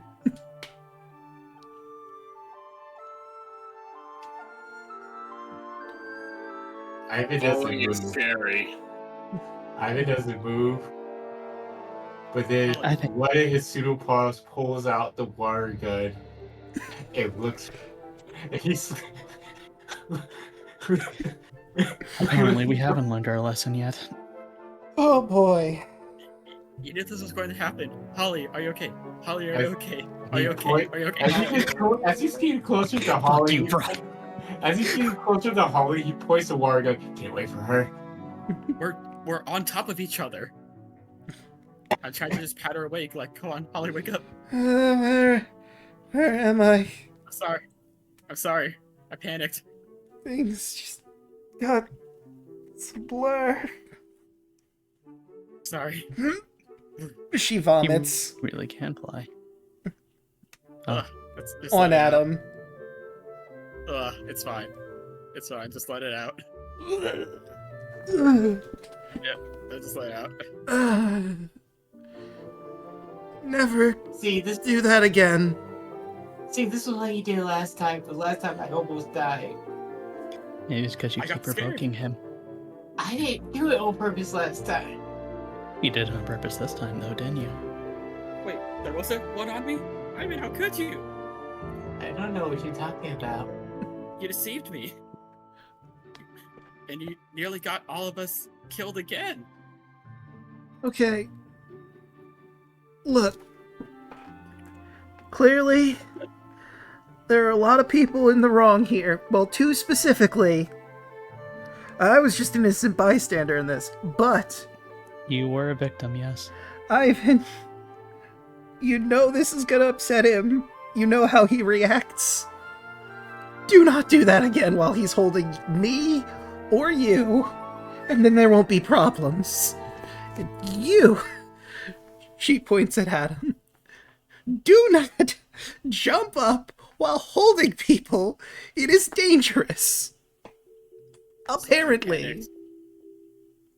I gathered. I mean, it's fine. I can do that at least 3 more times today. I you, think Howie. you should keep that in mind. No, do not do it while he's holding me or you. Yes, please, and thank you. I'm gonna Once see next if I... time Ivan tries that, I command grab him. Just like across the screen, just go grab Ivan and do it anyway. panicked, so I grabbed Ivan It's gonna and be like, jumped in the you air. think he can't chase you down? He's a mug, he absolutely can. We're probably at the same speed right now. Right now. Right now. Eventually, they'll Just probably what have like the- that's the funny- 120 feet of movement. Yeah, just the I funny do bit too, of, actually. just the funny bit of like, you know, just like a fighting game like command grab. Ivan just slides across the screen to grab Ivan and jump. Step of the wind and dash. I mean, I got my bonus cunning action dash. Point is, stop dash. doing it. Yeah, I got 40 feet of movement, so Point is, stop doing it. Just stop. Get some What- help. How many times does Ivan have to learn this lesson? How many times do we have to teach you this lesson, old man? We gotta teach this lesson, kid. He failed twice to rob a place to nearly get caught, and he scared Adam twice. How many times does it take him to learn? You know, there's this thing called the rule of threes. He just has to happen one more time. Yeah, what attempt is this one? This would be Two. 2. Yeah, we need to stop. All right, you get one more chance, Ivan. Slow fall only works on me. I'm gonna primary lotus you into the ground next See, time. now I just want him to do it again, just to get it out of the way. Just one more time, just right now. The Band-Aid now. Just looks over to Ivan. Have you learned your lesson yet? Ivan is just like, fuck you. Okay, let's go. Okay, time for going for another ride. Adam, go up. Alright. Wait. No. Grab Ivan, leave Holly, and then do it. No, it's like I go listen. Fuck you! It starts running. Kaido would just be You right better in front of him. disengage. Kaido would be like right in front of him, grab him, and then just chuck him over to Adam. Yo, try to grab me. Like I mean, if this is happening, Listen to competing This is athletics. the bit of like a wrestling duo, just trying to beat the shit out of this small child. Ivan. 2 grown-ass men trying to beat up a kid. That's what Man, fuck this anyone kid. bystander would see. God damn. Oh, After that Again. Fiasco, Holly making sure she has all her tools, considering the bag was open. Ivan, I see a light. Adam, walk towards it. This is your form of timeout. Yes. Just they don't have prestidigitation. I got vomit on me. Let me check if Harold does. He might have it. Nope, I did not give him prestidigitation. You know, I'm Wait, taking off you- my shirt. I'm just walking Wait. around shirtless. It's fine. wait, you pressed the station before. Because Holly on me. vomited all over him after the trip you took into the air. Yeah. Would you like to borrow one of my shirts? No, it's fine. I'm just gonna be shirtless. This is your decision. I will not get in the way of it. Inquiring minds want to know, how buff is Adam shirtless? He's live. He's very built for his shape. He's like very built. He has a lot of like tattoos on his body. You see, obviously the scars on his back. I don't know what other like anatomy features he may or may not be missing. That's fair. Let me just roll something. Okay, interesting. What would Adam's passive insight be? Which would be 10 and whatever your modifier for insight would be. It is 14. Okay. Never mind. You don't notice anything.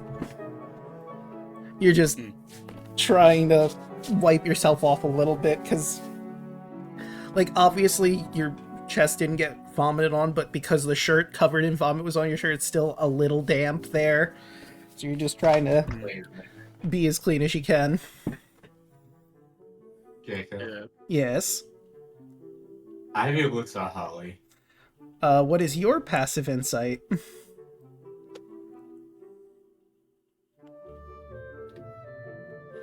10. Yeah, no, you don't notice anything. She just seems to be looking in the middle distance. Goes back to fumbling with her tools to make sure that they're all in there, and zips up her bag. Happy that all of the tools are in there. Above board, I rolled an 18. I realized what was going on when she said that. Okay.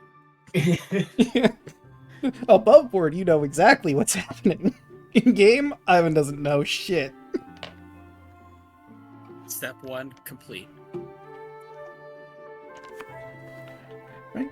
And you make your merry way out of here. I imagine you eventually, like, there's this river on the map here. You probably take a moment to wash your shirt of the vomit. Yeah.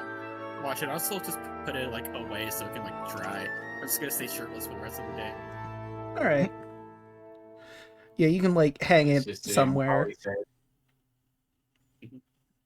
And you'll cross the river. Let me roll one more encounter since now you're in gift. Oops. Grab this. And where is gift of Shuritashi? Oh wait, I went too far in the wrong direction. We want here. Shuritashi.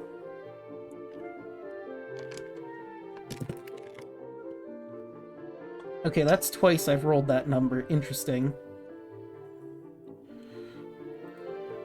You pass by an awakened cat. Adam, ironically, it's the same cat that you passed in your one-on-one originally. He has a bird in his mouth. He looks over at you and nods. Give him an enthusiastic wave. And he runs off with his freshly caught kill. That was just a friendly. Oh, well, Adam will turn to everyone and say that's just a friendly cat spirit.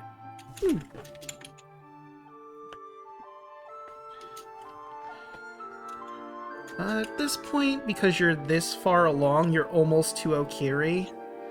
I'd say it's probably coming to be around night at this point. So you probably want to set up and hunker down for the night before you continue further down south. Or do you want to keep traveling at night? That choice is completely up to you. What does everyone think? You could go I either mean, way, honestly. I was gonna say we're near Okiri. We're near Okiri Village. Do we want to try to make the trek? How long would it take? You'd based on where you currently are, I'd say you'd probably get there in the dead of the night still. So like midnight, 1 a.m. Yeah, exactly. Yeah, I mean that's up to you guys if you want to just make the trek there all the way, and we'd probably end up just sleeping in a little bit. Might be worth it. Save us some time. I can go for a little longer. As you are talking this over about moving forward, you do hear a scream to the east, more into the Gale Fields. Give him back! And you hear laughter. Almost bestial laughter, in fact. Do we recognize this laughter? Roll a nature check. I guess I didn't make that handout. Okay, I'll have to make the handout then. 13. Okay. Actually, wait a minute. 4. Actually, probably not.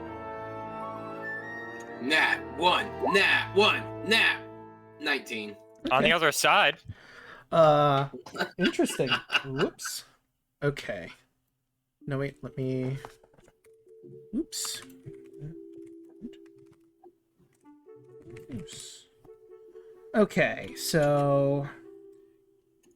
Kaito, Adam, Fu, you're not exactly sure what that could be. Aoi, on the other hand, you're actually pretty familiar with these. Graham told you specifically to try and avoid these if you ever find yourself in the Gale Fields. Because, no offense to you, but, you know, they don't travel alone and they could be a nuisance together. But you're with a group, you should be fine in theory. As you recognize that laughter as the laughter of howlers. Let me scroll on down to grab that information. Where is Hammergull, Harpy? Here they are. Howlers are monsters, and if there's one thing in all of Obojima that gives villagers the most grief and worry, it's howlers. They're responsible for more raids on farmhouses, stolen livestock, and pillaged wagons than any other creature on Obojima. They're fairly large hyena-like humanoids that live in endlessly squabbling packs led by the most crafty or the most combative among them.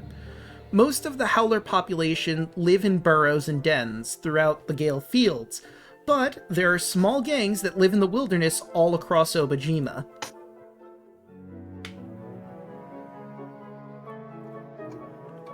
And it seems like they're tormenting some person out in the Gale Fields nearby.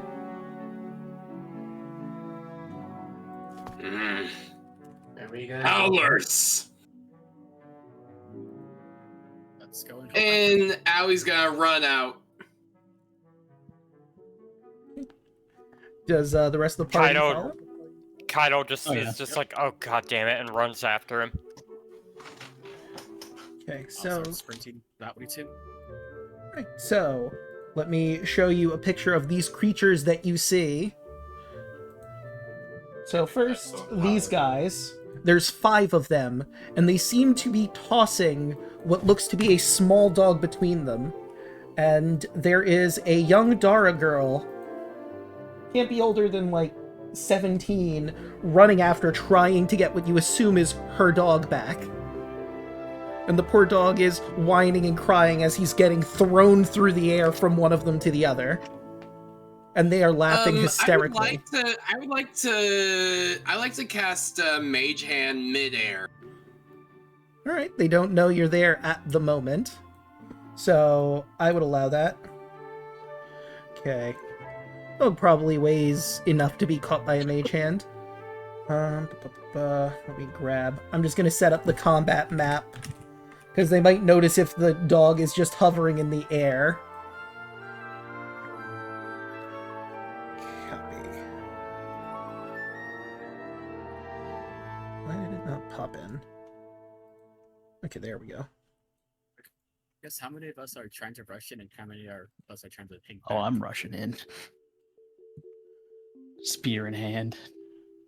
Yeah, Ivan's just going to be stealthing in. And we'll put him right there. It's gonna be like Now- a scene up with Batman with all my straw cape just flared out. Actually, no. Ivan will be on the back of Fu. Like he Okay. was to Kaido. Oh wait, let me grab both of them actually. That would be a lot better. You get the slug armor this time, Fu. Great. Hooray! Paste. I got Goose. Why didn't I get the other one? I thought I double-clicked both of them. Oh well. Alright, so... I'm gonna move you to the combat map real quick. I'm still putting some people on the map, but... So she's right there. The dog got thrown, like, over to here. And that's when Awie's mage hand caught him. And feel free to arrange yourselves where I have you, in whatever order you want to be in. Kaido was gonna be like up front. Yeah, part 2. You know what, I'm gonna change... Instead of using the music we normally use for combat, I'm gonna do this one. Yeah, Is back! Hell yeah. oh shit! As they run into the scene after Aoi has mage hand the dog, Kaido will just yell, freeze! And have his badge out. And they're gonna look at you and laugh as they grab all of their weapons. And combat were declared. Oh wait, I didn't get Herald in here yet. Whoops. And you just need Harold and Owie to roll. Initiative. Now these creatures creatures are these creatures considered humanoids or just beasts? They are humanoids. Then Kaido will go non-lethal.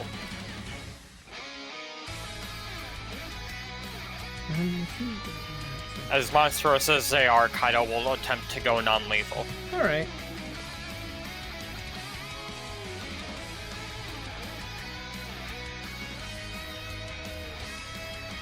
You know what? I'm going to... Aoi, you would know one other thing about howlers, I realized with a 19. They generally see the rest of the world as a resource to be taken or a toy to be played with. They have little empathy, which is why they don't see an issue with taking something they want, even if that means robbing and stealing to get it. I would relay this to the group. So, if that changes your decision or not, that is up to you. Again, Adam gets very, very serious knowing this information. Bull is just pulling out the glaive. Alright, Adam. Alright, dude. And You my mobile. You're my seed this time. move there. That's 30 to move him to there. What is your movement? Yeah, 30. I thought so. Because you've ruined their game. It's gonna go over to here. You can only get like right around here. Okay. Alright, so this one's gonna swing his club at Kaido. An 11's not gonna hit you. Nope. The next one on Aoi is going to try and chomp on him. Nope. Does it That'll 15? hit. Alright. We're going to I take... didn't even see their number yet, but I just predicted it. Oh, it was a 15. 5 piercing if 15 hits. Does he have that tiny bit of temp HP? That is a natural 1 for the one that's trying to attack Aoi from the right. Ooh, that's bad. Let's see, where is... Lots of fun, here comes the natural one. So he tries to swing his club at Aoi, but you manage to, like, hit it back as best you can, and he smacks himself in the snoot, doing 7 damage to himself. He booped his own snoot. And now our ones on Fu over here. Club, club. Both of those, I believe, hit. That is 7 damage to Aoi, or not Aoi, Fu. Oh, okay, 14 damage to Fu. They both hit with clubs. Okay. And that will bring us to Kaido. Alright, so hearing what Aoi would relay and knowing that, you know, these guys just don't give a shit and, like, have no, like, sense of empathy, it's like, he does, like, initially, feeling that they were humanoids, he didn't want to, like, use lethal force, but knowing that they would obviously just do it again if they felt like it, he's fine with it. So it is once again time to do ranger stuff. I'm going to look at the guy next to me, and Kaido is just going to Kaido's just gonna whip out his short sword and just kind of point at the knoll next to him and Hunter's Mark. Okay.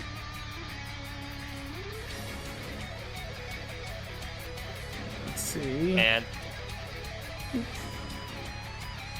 Grab that mark. Got him. Okay.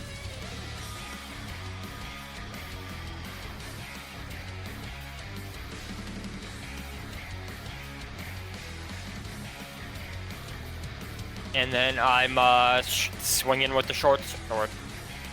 All right. 13. that is going to miss, and it's going to use its reaction to laugh at you for missing it. When you miss him with an attack, the Howler must release a gut-curdling bout of laughter, provided as a reaction available. The next time the attacker makes an attack roll or ability check before the end of its next turn, you need to roll a d4 and subtract that from the number rolled. Alright. That should be an 11, actually. My mistake. That +2 is technically not supposed to be there, because it's from my archery. Alright. It's from my archery fighting style. Gotcha. So yeah, that would still miss, and next time you attack, you're going to reduce your attack by a d4. And then he is going to put himself in that position. No. He's going to move just right about... Actually, yeah. He's going to move right here and basically give anybody an opening for getting into the action and potentially setting up for a flank. Actually, you know what? Hold on. There, right? Mm-hmm. Yeah, you were right there. I'll just do a little circle around him, so we'll get right there. So if somebody wants to move in front, move right in that spot, then there's a flanking position. All right. And that would bring us to Owie. Oh, buddy, I was gonna give you some dragon breath. But I'll go ahead and give some to Fu, and use my action to gently lower the dog into the girl's arms. All right. She will absolutely grab her poor dog and hug him tightly.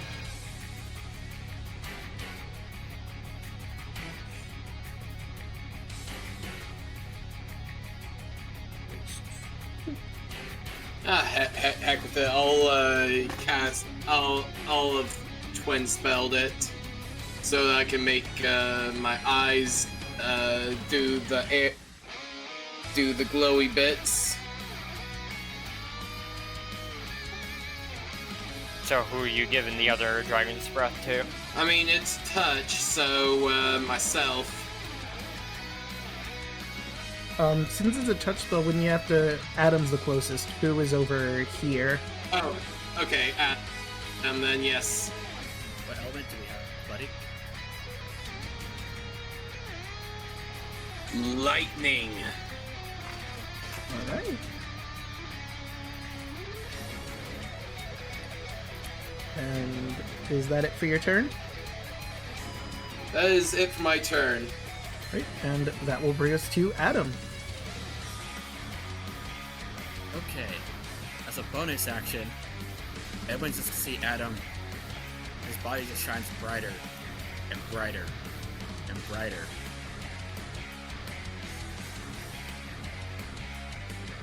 As I activate, you'll hear the trumpets blaring from the sky as I activate Radiant Soul.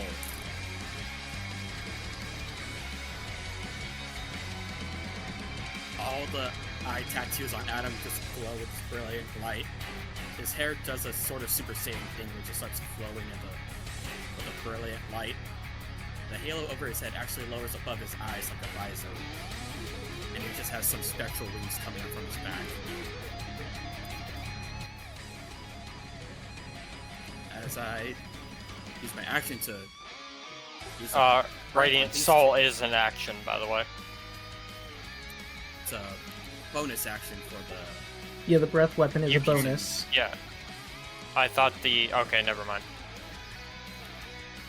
Well, Dragon's Breath, it's bonus to cast, but action to breathe. Yes, and Radiant Soul is an action to activate. And a bonus action to deactivate it. But I'm pretty sure the breath weapon is a bonus action because someone cast it as an action and you can use it as a bonus action, I believe is how it works. I know Volo's Azamor, it requires an action, but I'm using...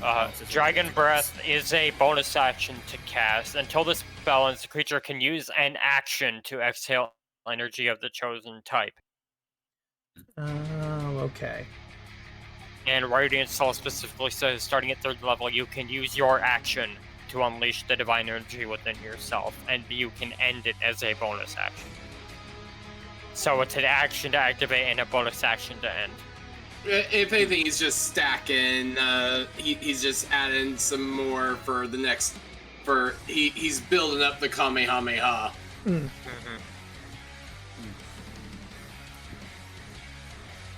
That's fine. I'll share the other one later because the version of Azamor I'm using has bonus action, or Radiant Soul, but that's fine. I mean, if Radiant Soul is your action, you do still have a bonus. If it's a bonus action according to, if it's a bonus action according to your race, then you can, by all means, do what you got to do, what you want to do. Yeah. I just didn't know that. I didn't know that you were using a custom Azamor race. That's my fault. Because I'm using the one from the Monsters of the Multiverse, but anyway, that's fine. In that case, if I can't breath weapon just yet, then I'm just gonna run up, and I'm just gonna punch this one in front of me.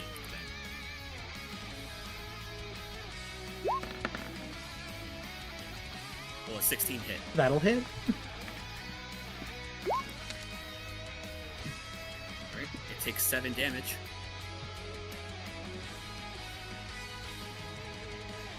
And that'll be the end of my turn as I'm just glowing with this brilliant light.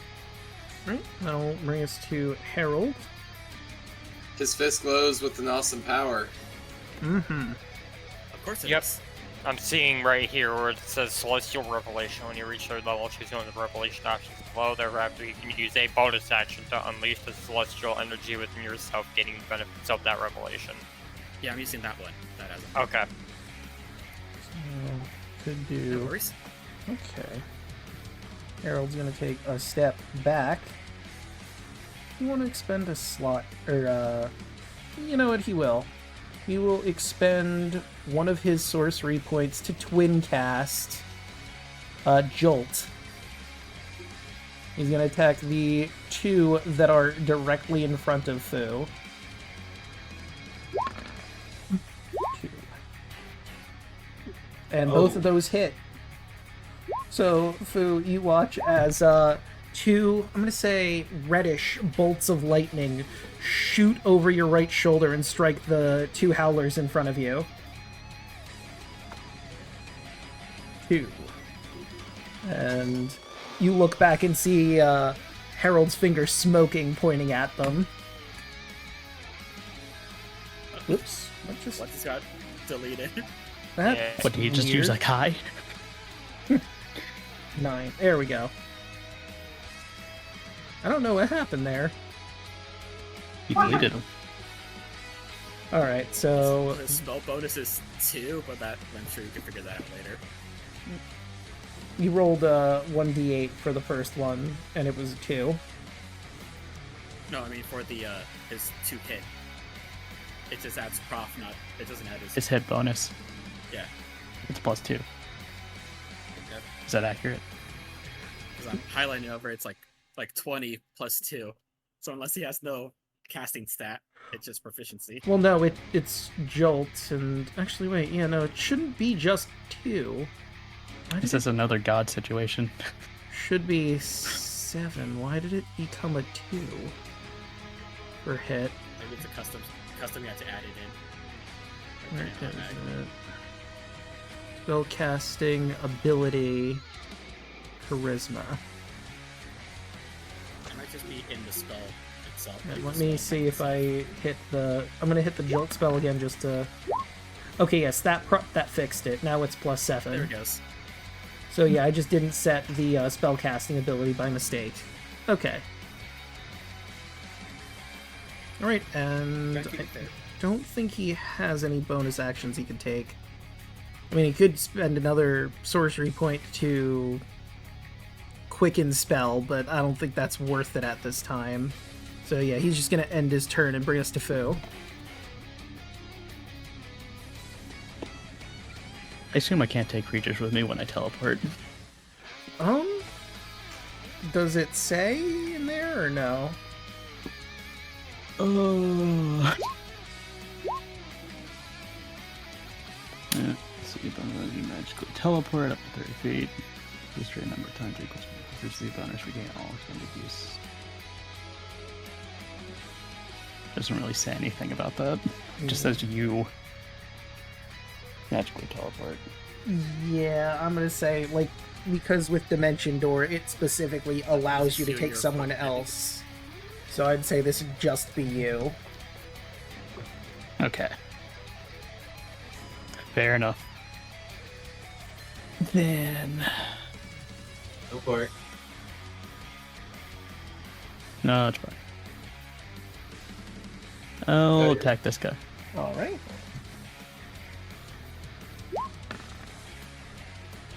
$25. Oh yeah, that's gonna hit.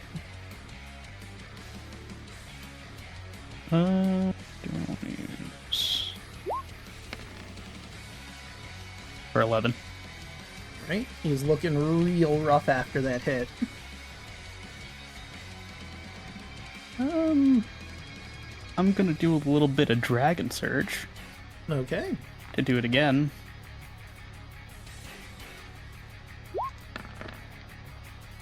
For 25 again. Yeah, that's gonna hit again. For 9. Alright, how would you like to do this? Fu is going to chop its head off, and its head is going to be right on the blade of the glaive, just standing still. And oh, sorry, go ahead.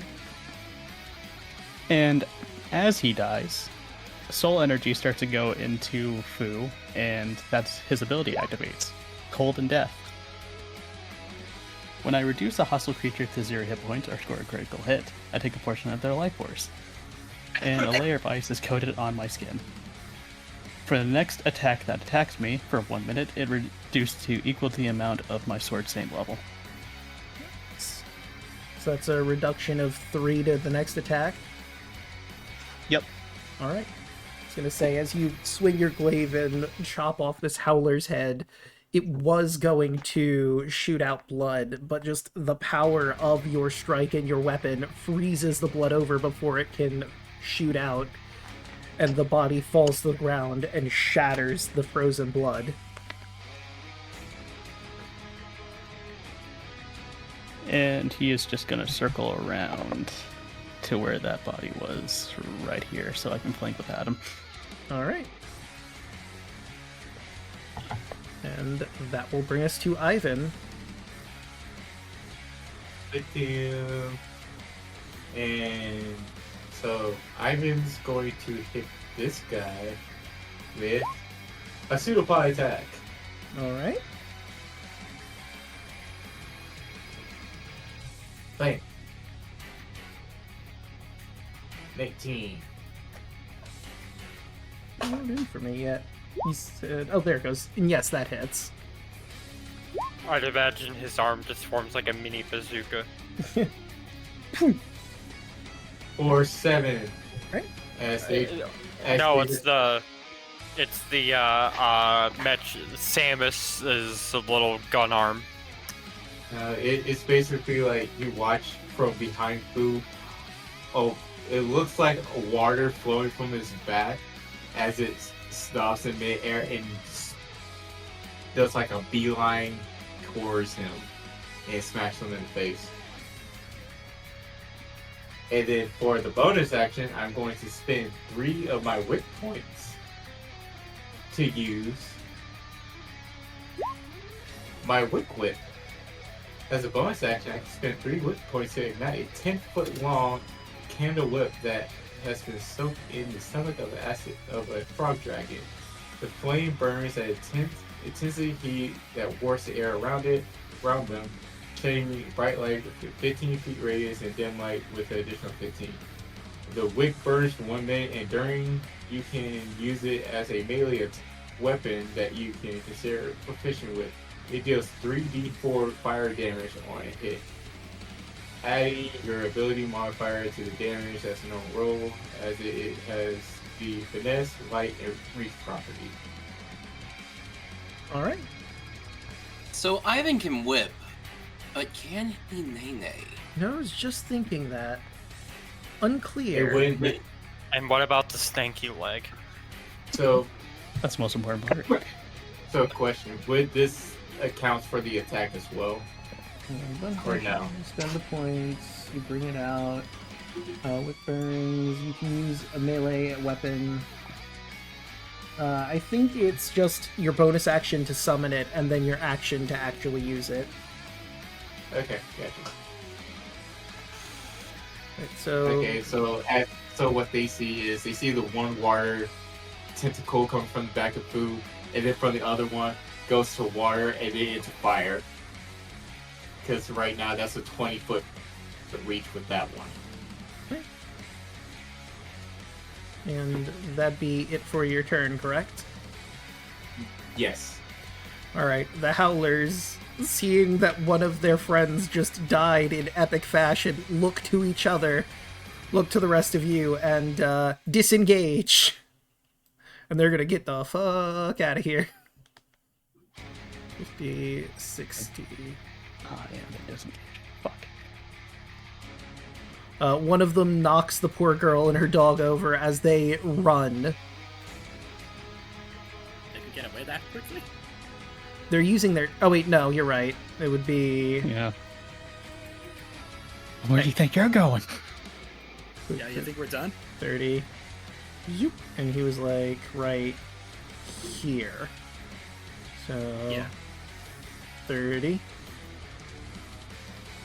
30. Right, and that's their turn. Kaido? Those poor fools. They have entered into bow range. You activated my Alucard. They are not smart.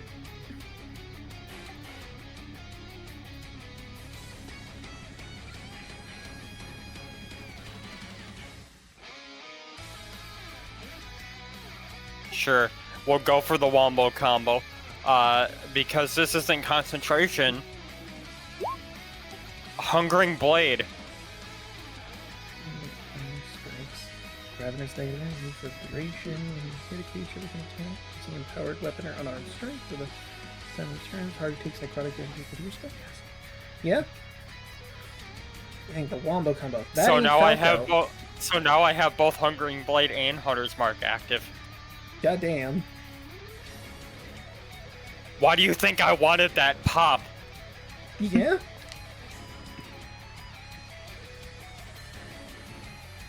Yeah, no, that could be Alright, absolutely devastating. This isn't even my final form. Hey, guess what? The guy that's Hunter's marked right now, he's getting a longbow to the face. Well, he's running from you, so it's probably going to be in the back of the head, but still. That's a 17 to hit. Which absolutely hits. So he's gonna take 4 piercing damage from the longbow. And then a d6 for Hunter's Mark. So he's gonna take 5 Hunter's Mark damage. And the hungering. And then it's gonna take an additional 3 necrotic damage for my spellcasting ability modifier. So altogether, that's 12 damage. Alright. And, yeah, you really hit him good in the back of the head. He lets out a... and continues to try and run. Gain 3 temp HP. And that's all I got. Right, and that brings us to Owie. Okay, now that puppy is freed. Let's see here.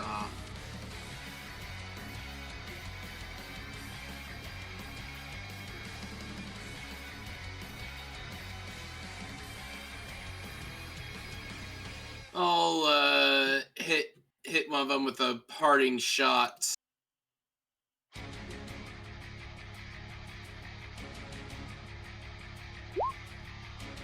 Ooh. Oh no! Alright, let's see what you've won. Lots of fun! Here comes natural one! So you prepare your sorceress burst, but you don't fire it off quite right, and it hits the ground, shooting dirt up into the air. And unfortunately, it gets into your eyes. For 24 hours, you have dirt in your eyes causing an infection. Your vision and dark vision are halved. You have disadvantage on perception checks and disadvantage on attack rolls and dex saving throws against visible effects. Or until someone helps you clean that out with water. Would cure wounds also work? Or lesser restoration? I think lesser restoration would probably do better, because it's an infection, not really damage done to him.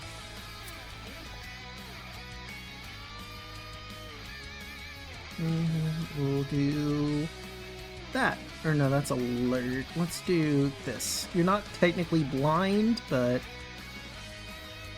you have halved vision. Is there anything you want to do, or is that going to be the end of your turn? That will be the end of my turn. Right, and that brings us to Adam. Right. And you said it's a bonus action to unleash the Dragon's Breath, right? Yes, it is a bonus action. Or no, it is an action to unleash it. Yeah, it was it's a bonus action to cast it. Alright. I'm gonna run over here. And I'm gonna unleash that breath attack. Okay. Okay. DC 14 and 3d6. Alright, so it's gonna be those three. Yeah, those three get hit, so. Okay. So, whoops, wrong one. And it is, what is it, a dex, or? Yeah, it'll be a dex. 1, 2, 3. And failures all around. One of them passed. Ah. That one dies of electrocution.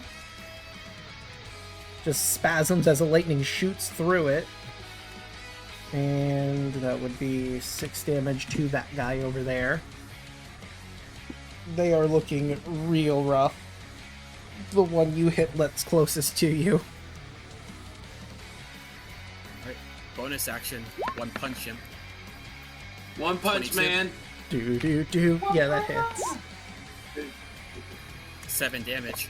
Right. And how would you like to end this one? After like the boom from the lightning, you guys just see Adam pull his fist back, and the wrist bracelets let out a little clicking noise. And as he punches, you just hear a loud pop, as you just see a burst of light come out from it. Which, I guess for all intents and purposes, would just sound like a gunshot going off. Yeah. As you see little explosions come out of Adam's hands. Yeah, this giant flash of light blinds the girl, takes a moment to cover her eye or close it as this loud noise and flash of light shoots and blasts this howler into bits. Well, maybe not into bits. You punch his chest, or where were you aiming your fist again? It would be towards the chest, and there's just the searing hole, kind of just burn mark in his body. Okay, yeah, so there's an indentation and a massive scorch mark on his chest as he gets launched into the other one that's on the ground collapsed. And they're just in a pile together. And last 15 feet of movement, I run up to this one. And that's it for your turn? last thing Adam says is just Tenet 7, abhor evil, be intolerant of evil. And I enter. Harold's gonna move up a little bit. Just do the clicky noise again. Alright, let's see. What does Harold want to do? Could he use a leveled spell? Yes, but it doesn't seem necessary at this point. He's gonna go for the good old acid splash this time. Oh, but they're not 5 feet of each other. He'll just go for Jolt. It's the end of the day, so why not? He'll use another sorcery point as a treat.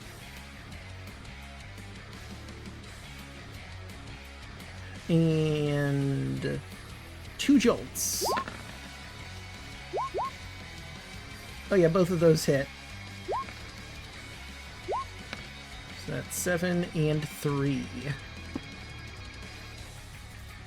7.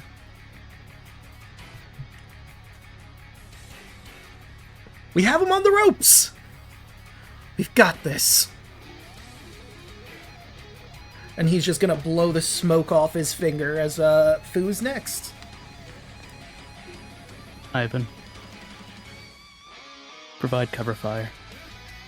As I'm gonna teleport over here, and this guy is gonna have to make a wisdom saving throw. Oh, but he's so wise, though. Gonna have to beat a 14. That is a 3. He's afraid of me. Yeah. No, I believe that, He especially is after very how afraid things of are me. going. Do And- you afraid? I'm going to attack this one right here. And is not gonna hit. I am going to use my overwhelming advance to reroll. Fair enough. 13? 13 is also not gonna hit, and he's going to laugh at you. Next time you attack, you take 4 off of that attack. Or a d4. Which reminds me, Kaido didn't do that on his attack, but oh well. Nothing we can do about that now. Bet you think I'm gonna give a fuck? I'll do it again. I like to imagine it's like like, he's trying to laugh at you, but there's also very clear fear in that laugh.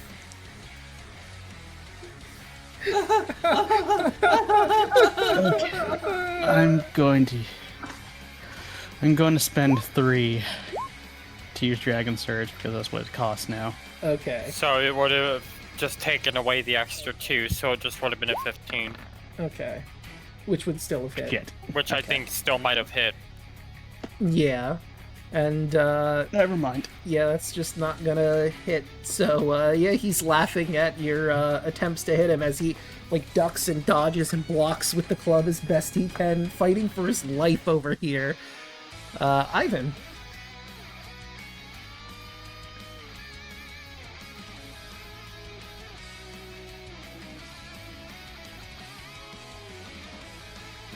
I just realized I was muted. Ah, I was just about to ask, hello?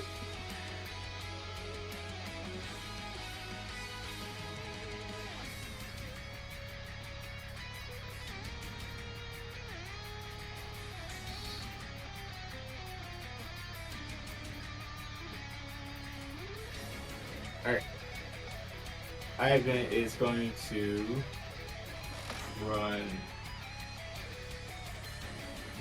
run to here. And then he's going to hit this one with the whip. No, naturally no. Hit this one with the whip. Yep. Kia, Yep, that's gonna hit. 20. For 14. 14. How do you want to do this? Because that is more than enough. Why Ivan just like swings the whip as it wraps around his neck, and he's just pulling harder and harder until he collapses as his neck's burning.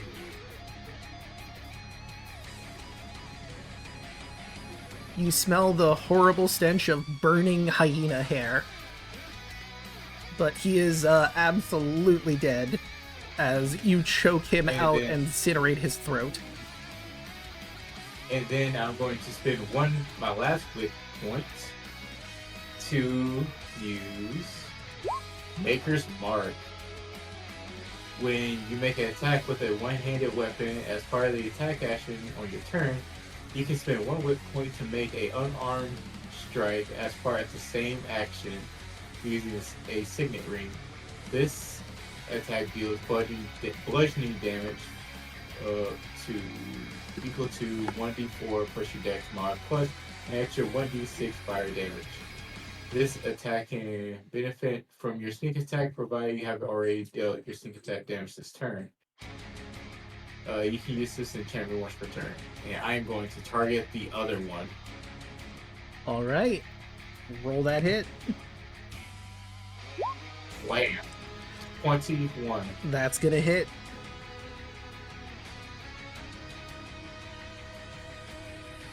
For 6 damage. Right, how do you want to do this? That takes the last one down.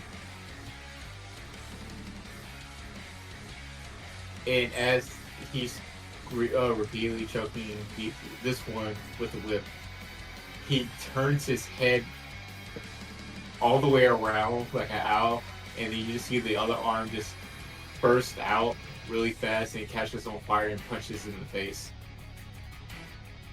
You punch him in his face, and you manage to hear a crack as the bones in its snout break.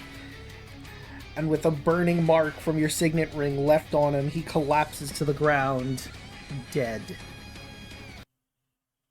We'll change to... Let's see, do I want to use this song for the fields? No, not that one. That wouldn't work. What do I have for... That wouldn't work. What would be maybe this one? Where's this?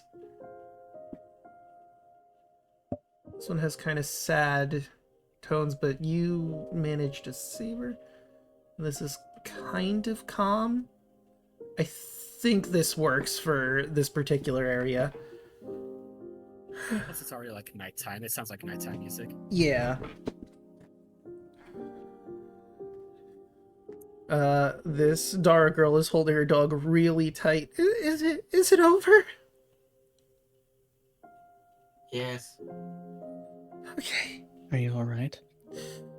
Don't worry, little blue blob. You and your fuzzy blob are safe. I think I'm okay. My name is Miga, and this is Goose. Thanks for saving us. Shouldn't be out here by yourself so late.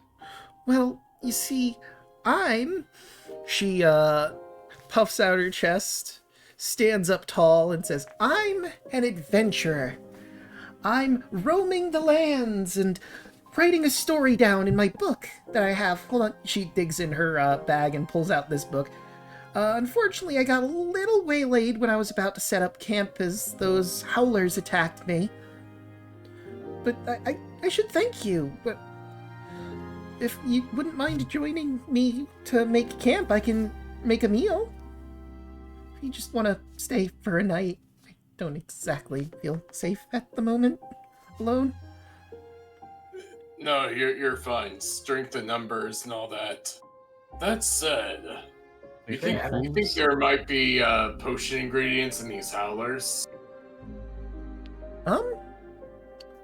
Yeah, I'm gonna have her roll a nature check, but I'll let you also roll one if you want to.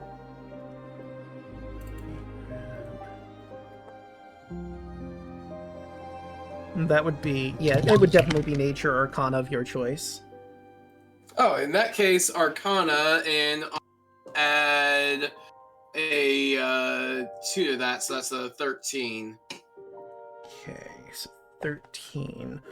You vaguely recall, Grammar, I'm telling you that howler fur gets all over the place, like when you encounter them, and it could potentially be used as a potion ingredient.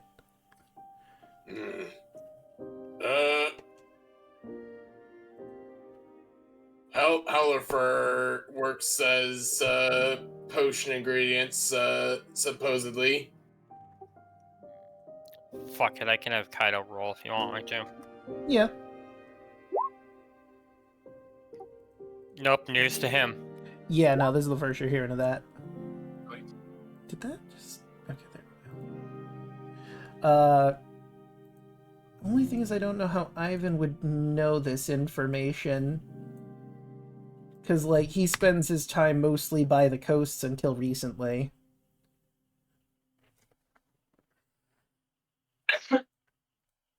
I mean, he did journey off into the mountains a couple times. That's true. They're more in the Gale Fields, but I could imagine he got lost. And you did hang out with Sabrina for a bit, although I don't know if she would really be talking about what potion ingredients are, or maybe she would have. You know what, I'll let it be. You remember Sabrina was telling you on your way to Okiri that Howler Fur has certain arcane properties that are sought after by witches and warlocks for their various brews. Some Obojimans believe that a tuft of Howler Fur that is burned in a fireplace can ward off evil spirits.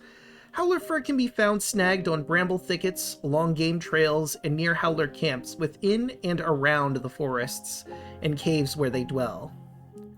And you certainly have a massive source of Howler Fur here. And there's probably some also, like, spread across this battlefield from all the attacking that you've done to them. Yeah, the fur. I will say you can't really get any from the, like, singed and burned ones, but those that, like, weren't, like the one that was decapitated, you can gather fur from him, and then the fur that's spread around here. I only burned 2 of them. Yeah, you burned 2. This one was electrocuted.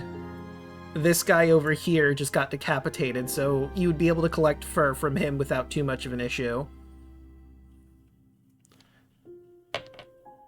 But the one that was electrocuted, his fur is singed beyond repair, can't really be properly used, and the 2 burning ones, obviously, you're not getting from them. But from the fur that's just around the battlefield and justice classes. Yeah. The fur from the battlefield and this one that you can collect from, I guess roll me a survival check to see how much you can pull from this one. Whoever wants to do that survival check.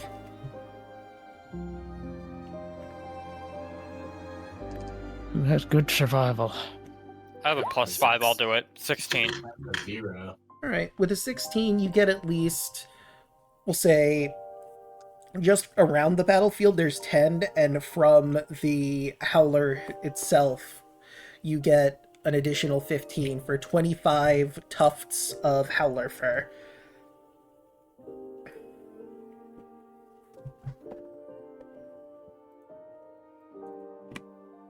Oh. Shame, I wanted to keep one alive to tell the story.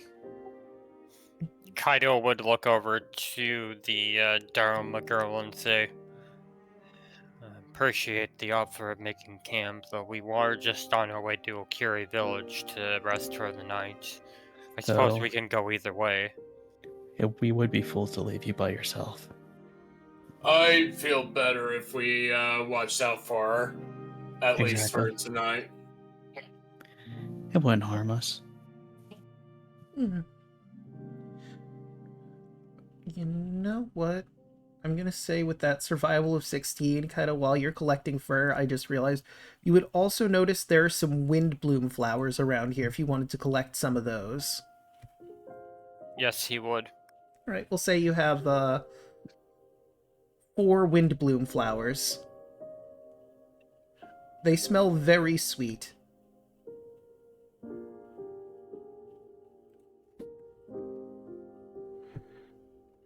And honestly, you feel a little drowsy after smelling him, but you're gonna make camp anyway, so this works out fine. Fu's ice melts away from his skin.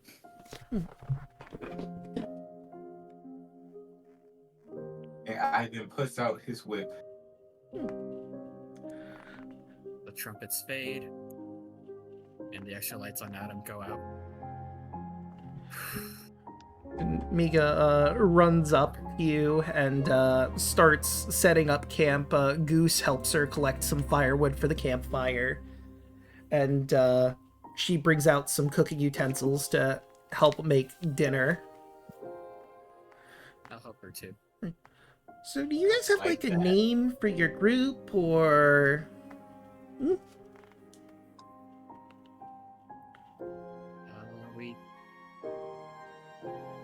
Do we? I will look to everyone. We never really discussed it. Well, you should definitely do that, because, like, if you're going on adventures together, you gotta have a name. Like, I mean, me and Goose, we're, the Wonderful Week and, Goose the Wonder Dog. I think it plays really well. You look like a pair of Mavericks to me. I like that a lot. Ooh, I got it. I've been the boys. I was thinking the Blue Man group. The Blue Man's group. There's only 3 of us that are blue. And I only wear blue. You wear blue, he wears blue, he's blue, I'm blue. It slow looks to Adam. Where's your blue? I might have blue somewhere. All right, we need to get a makeover. No, I think we can work. I mean, my coat is blue, I guess, so.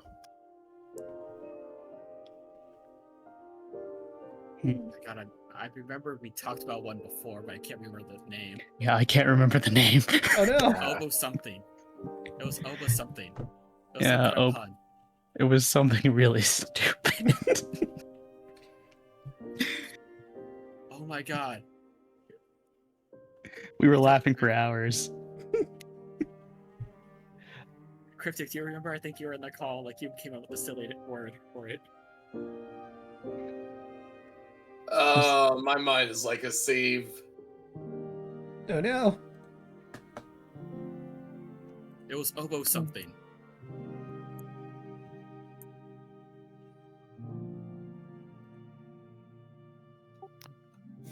The Okiri squad.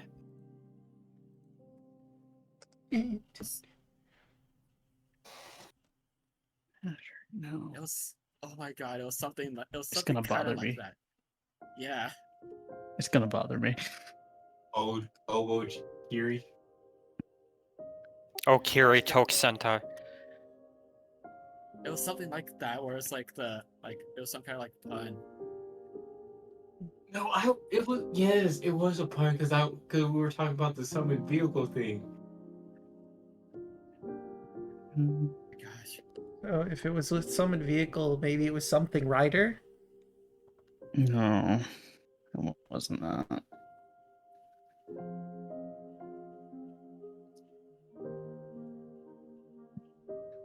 All I remember is it was really silly, but we were all like down with it. Dang.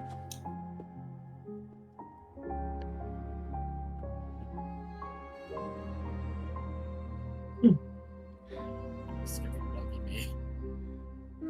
We'll remember it later. Yeah, Yeah. insert team name here. Insert team name here. We'll workshop it. Okay.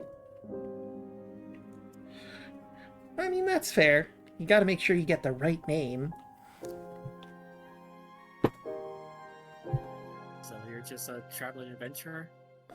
Yep. I mean, admittedly, I don't have, like, the best combat skills at the moment. But, like, I'm training. It is lacking. Not to be rude. It is a little lacking. But there is schools that you could go to. Yeah. I'm thinking about maybe joining one of the sword schools. I'm probably good at that. I don't think I'll be a magic user, because I don't know if I'm gonna be able to do all that. Also, you need to find, like, a person to properly train you, and that's a whole thing.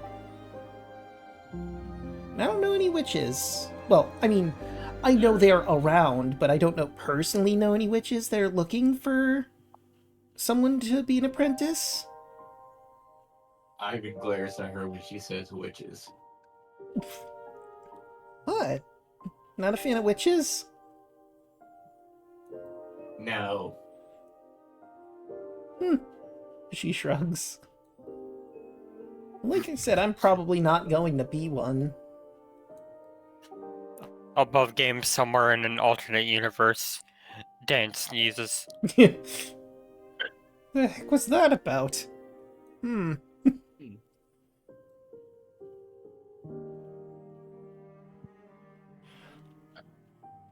should probably get Holly. I think she was heading back there somewhere.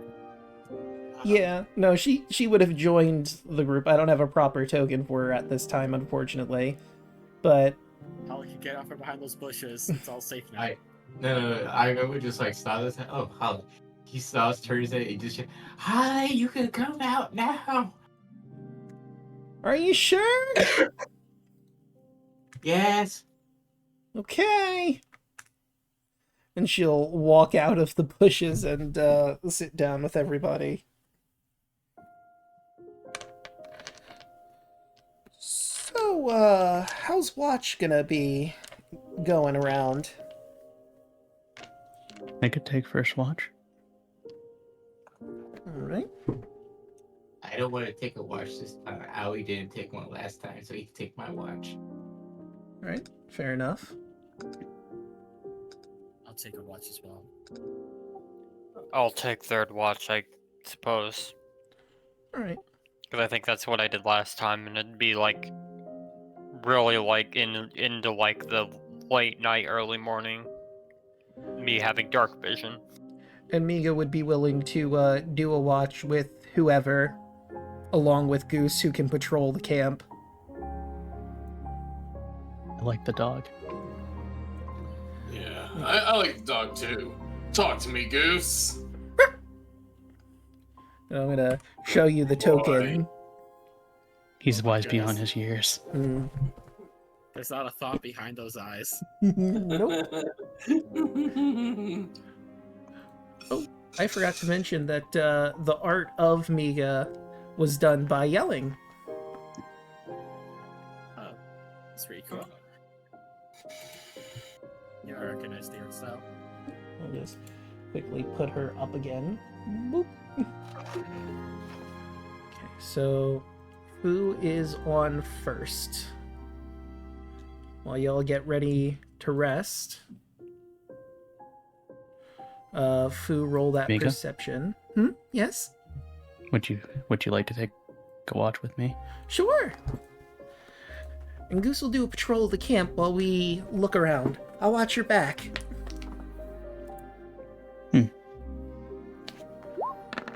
So Ivan will crawl over to Holly. It is laying in her arm like he's a stuffed animal. Natural 20. High or low? Hi. Interesting. So you're keeping an eye out, and obviously Goose is patrolling all around camp, making sure nothing sneaks up on you, while Miga looks in the opposite direction of you. You see anything? And just looks around. As you do, you see something you've never seen in the mountains before. Like, at all. You look at the horizon, and there appears to be a very large shape heading your way. And it's kind of hard to see at first. You hear the rustling of leaves and branches, groaning of wood, and the earth begins to shake lightly as you realize, as it comes into you rapidly, this appears to be a forest that is running at you.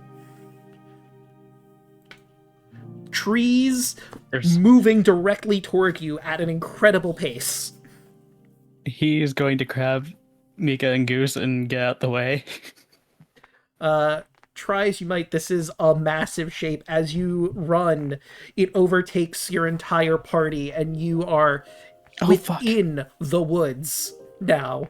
You were in an open field in the Gale Fields, but that has immediately and rapidly changed. And you feel the ground moving beneath your feet. None of you are injured, but you are within this forest. This crawling canopy, if you will.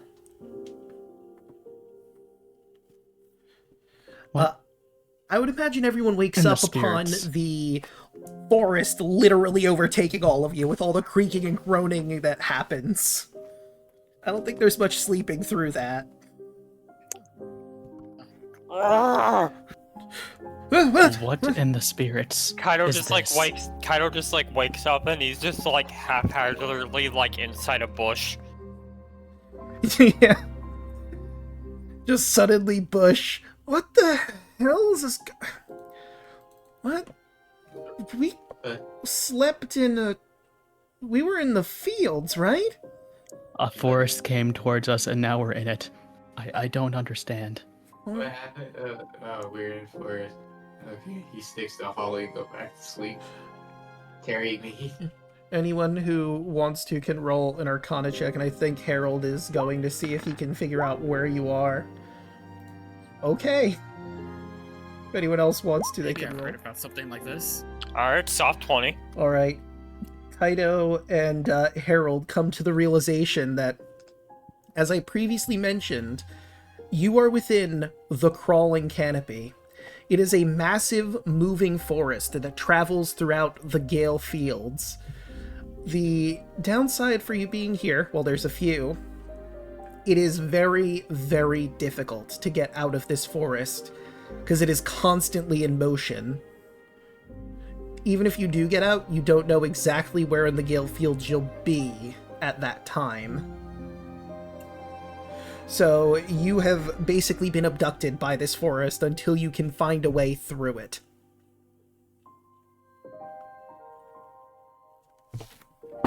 Oh dear. Been spirited away. Yes. We don't have anything to look this up on the mountains. We've been forested away. Yes, forested away. That needs to be the either the episode title or the raid message. Yeah, I'm gonna change that actually. I like that a lot, forested away. We Kaido just comes to that realization and just is like, guys, we might be lost. Or rather, I think we were abducted by the forest. If I can get to the top of the trees, maybe I can shoot above and try to find the direction for us to go. Is this I'm a here. spirit? Ivan here shoots above and he pulls out a dagger. No, I'm gonna Stupid forest and just stabs one of the trees. roll with advantage. Or I'll re-roll that because I got caught in the tower. Okay, 17. Miga, upon hearing that, where you are, I think I've heard of this place. I believe the first Dara created this forest to imprison something. I don't remember much beyond that, but I know for a fact that it was the first Dara who made this as a sort of prison for some kind of demon. A demon. Mm-hmm. A violent spirit of some kind. I think it's a bird of some kind. Big black one. Okay, I'm awake now. I pops off my Holly. Whatever it is, I don't think we're in any condition to fight it. Just under his breath, he's just like, I knew we should have gone to the village. Didn't mean to do that. No. Well, let's see if we can try to find a way out. I guess the forest actively moving right now, or has it stopped for a moment? Oh, it's still moving. you can feel the ground just moving beneath your feet. You seem to stay in place, but it seems to be constantly moving and shifting around you. I mean, we could just wait in place here and just wait for it to move away. But who knows how long that'll take. It might be a good idea to finish resting at the very least, because we were starting to rest, and we're probably not in the best shape. At least And I can't take you fighting man. I'm going back to sleep. He sticks back to Holly. Ollie also just sort of pops down. Then let's all at least try to stay close to each other, as Adam will just lie down next to them as well. Kyra just goes back to his bush. Yeah. Probably don't want to be in the foliage, but okay. Ivan slowly pushes Adam away from Holly.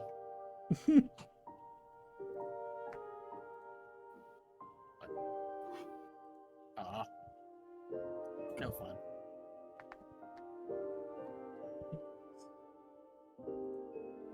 We have art for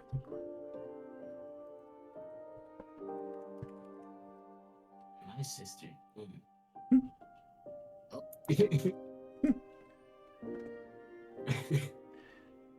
Listen. I mean, I'll just be safely, like, over here to the side. It's fine. Yeah. Yeah, Holly, you don't mind me resting here next to you, right? Fine. I'm just gonna go back to sleep. You do you, I guess. Well, you don't do anything weird. Okie dokie. Where you asked Adam?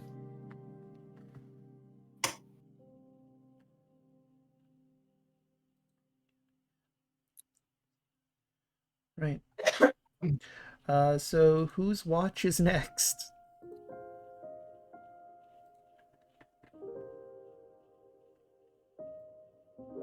I think it was either me or Allie. I'm also gonna change the music a little bit since you were abducted by a forest. I'm gonna go with, where is that song? I think this one kind of works for the vibe we're going for. If it wants to properly load, that is. I hear it. Okay, chat can't, and that worries me, because I might have to refresh, and that's gonna be problematic. Okay, we ball. I guess I can do second watch then. Alright. I'm already awake. Okay, so yes, now I'm signed in as me, so I'm gonna have to... It's still not loading properly. Okay. Hold on, chat. I'm gonna get this music working for you, damn it. This I swear. Okay, and... Boop. Sign out. But if I'm gonna have to sign back in... Wait, I just realized that was stupid of me. I'm signing out while I'm signing, loading in on this end. This is fine. God damn it.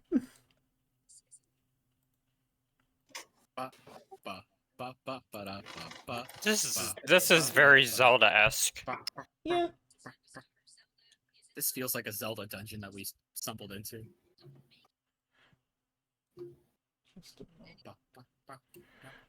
Okay, it looks like Roll20 might actually be working on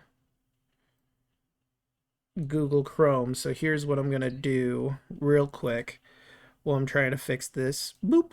There we go. Boop.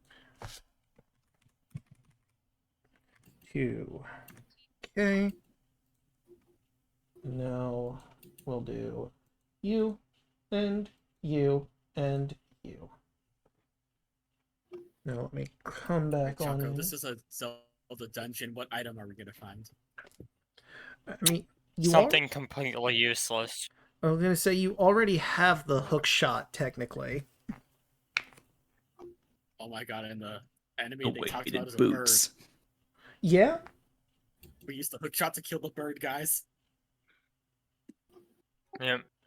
No. What's You going use the on? hook shot to attach to the bird, and then you hit a weak point on the bird. Is how it works. Because What Draco said is- that this music sounds like a Zelda dungeon. Yeah. What is the moth monster from fucking Link to the Past? Oh, That one? drawing a blank, but I I can know the one picture you're him in my talking head. There we go. Now it's Okay. playing. We got the enemy. It was that weird like demon bird thing. I'm down for a Zelda dungeon. I could just like looks out, like, throw me. What? Throw me? Mothula. Ah, that's right. The Ivan Ball special will commence this for this thing. Yeah, the Skullwoods boss. That's right. I think he was also in Wind Waker at some point. I think it was a mini boss. Yeah. Yeah, it was a mini boss in the forest dungeon.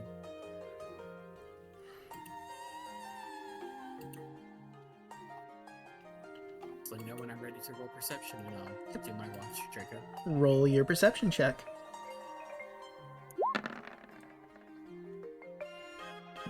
22. With a 22, you keep your head on a swivel after what just happened. You do hear the creaking of the forest moving around you. You do hear sounds typical of a forest. Bugs, crickets, the wind blowing Oh, yeah. through the leaves. The Helmarok King from Wind Waker. He looks pretty spooky. Mm. I'm still on the be right back screen. Ah, right you are. That was a test and you passed. There we go.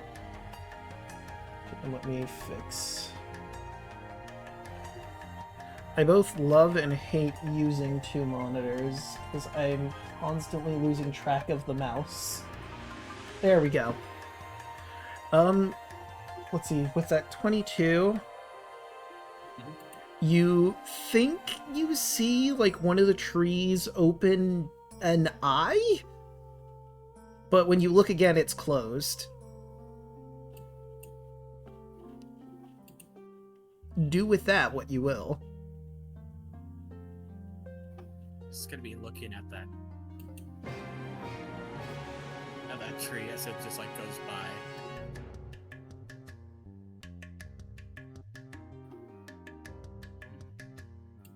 Very, very spooky. Other than that, nothing happens. I want to do one last thing before I wake up, kind of for his watch. Alright. I'm just gonna take just a step away, so he's like not directly in like the camp with everyone, and he's just gonna whistle. Okay. Does anything happen when Adam whistles into the woods? Roll a performance check.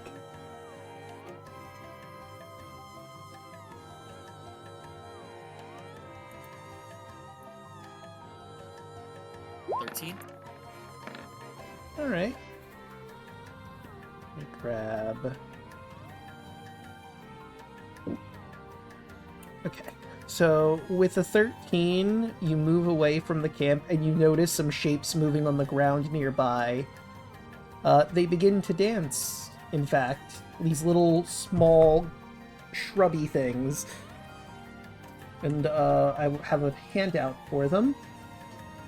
You see these little guys dancing while you whistle. Oh my gosh. I'm was gonna try to like change his like tune to see like they respond like a faster jaunty tune than like a slow one. They dance a bit more in pace, holding hands and dancing around in a circle.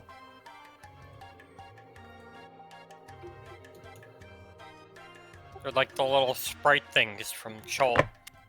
Yeah. Also the soot sprites, except bushes. From Spirited Away.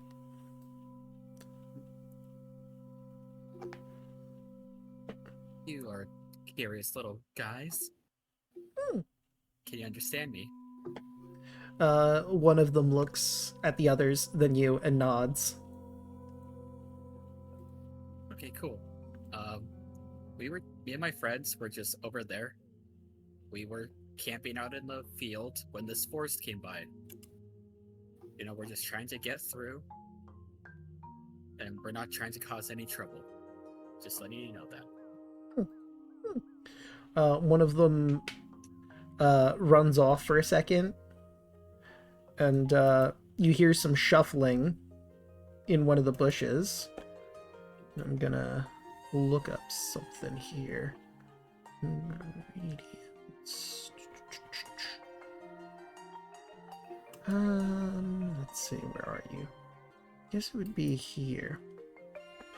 I know.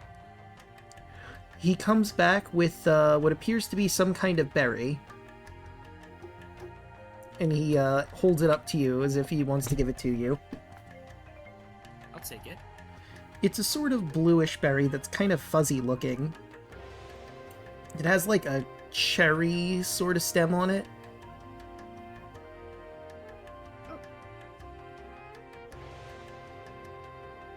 Thank you very much.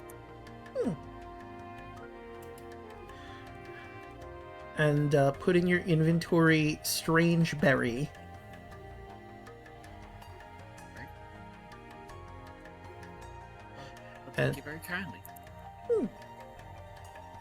They don't seem to speak, but they do nod and make cute little noises every so often. And after giving you that berry, they go about their business. They seem to be watching you from the brush. They seem to take an interest in you, but it's nothing hostile, obviously. Alright. Then Adam will make his way back to camp, wake up Kaido, and relay this information.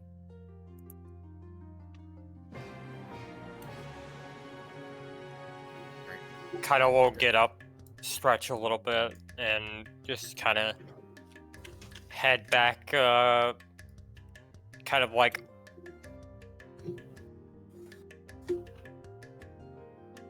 he'll kind of head like right here, just like off where the party is, and just plop down on like a rock or something. Or like a stump. Yeah, there's definitely a stump nearby that you can sit on. And those little mosques, like shrub spirits, there was also a tree that looked at me with an eyeball. I'm not sure what that's about, but I think as long as we don't cause any harm to the forest, it's not gonna hurt us. Right.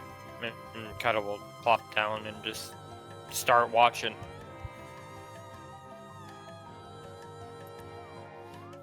Alright, roll that perception. I don't see shit. Nah. You are... And that 24 on the other side, though. Yeah. You're a little distracted. You see that the mosslings are looking at you, and you're looking at them, and you just sort of stare at each other for a little bit. And you kind of lose track of time. You're unsure if you trust them or not, but I mean, they haven't hurt you or any of your friends, and apparently they were nice to Adam. But what's their angle, really? You ponder this, and time passes, and it's time to wake up the last person for watch. Before he heads off, he will... Let's see, what do I have?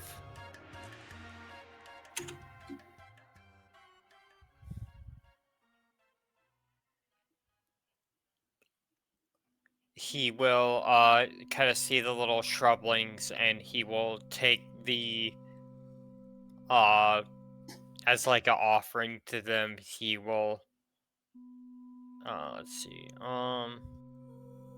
he'll take that fruit rind that he had and just kind of like offer it to them as like a uh just as kind of like a token of, as just kind of like a token of like that, like friendship, but just kind of like a, here, have something. One of them runs up and inspects the Rhine. Do you speak Torum? I do not. So he says something in a language you don't Oh wait, quite recognize. hold on. Oh, wait. I do. I think because of the elvish thing, I think we said I did. Right. Or maybe I might have taken it as an extra language, maybe. Okay, so then he says in Torum, "Thank you! Appreciate it!" And he'll take the rind and run off. And Kaido will kind of give him a, "You're welcome," in Torum, and stand up and walk back over to the party, and I believe Aoi would be the last on the watch, and he'll just kind of go and gently shake Aoi awake.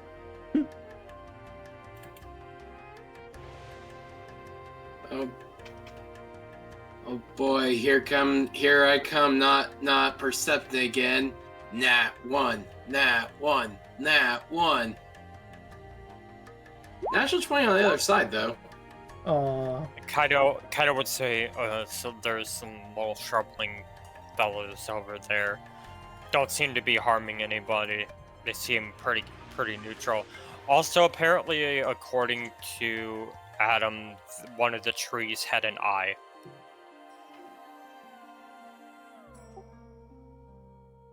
But I didn't see shit, so...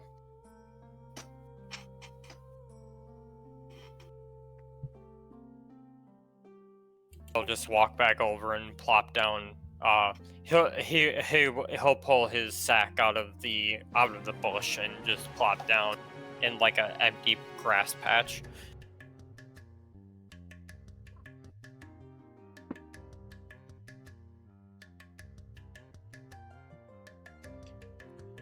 Right, so with your 11, Aoi, you don't see much happening. No, you're in this ever-moving forest, and the ground moves beneath your feet, which is a little unsettling.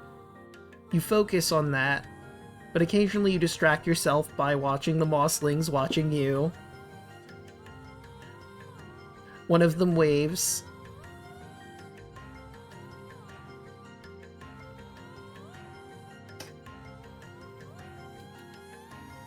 Aoi will wave back.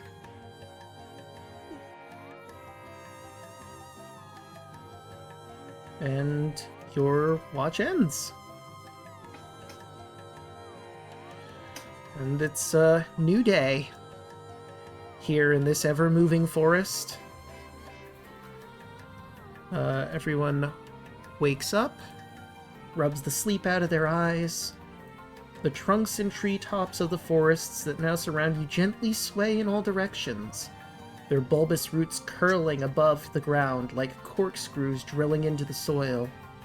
Pillars of light pierce through the canopy above, before suddenly disappearing as the ground begins to rumble and shake. In the distance, you watch as a copse of trees uproot themselves, shifting and trading places before planting their roots once more. None of them open eyes, though. They just sort of shuffle themselves along.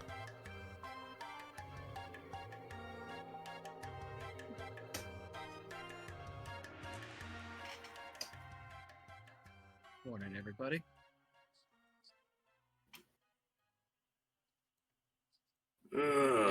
Morning. Anything to report, Aoi? I saw trees with eyes. Oh, you saw them too?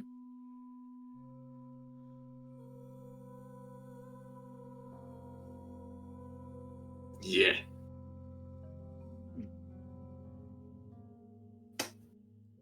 any of you heard anything like that? I'm going to guess that it has something to do with the demon imprisoned. Anyone who's trained in it, roll Arcana. Say, Harold has no idea. Trees with eyes? What? 15. Okay, 15. Where is my... that is my handouts, right? Yeah, so we want here. And, it sounds like what Adam had discovered is a watchwood tree. Graham told you a story about these. They look like an ordinary tree. Occasionally they'll terrorize small settlements and villages throughout the gift of Shuritashi. It can be a massive nuisance. It stops trade if they end up in an area. If, like, enough of them travel to one location, because they have this ability to basically paralyze someone if they watch them for long enough. However, it might have been, since it saw there were multiple of you and it was on its own, it probably didn't want to take the risk.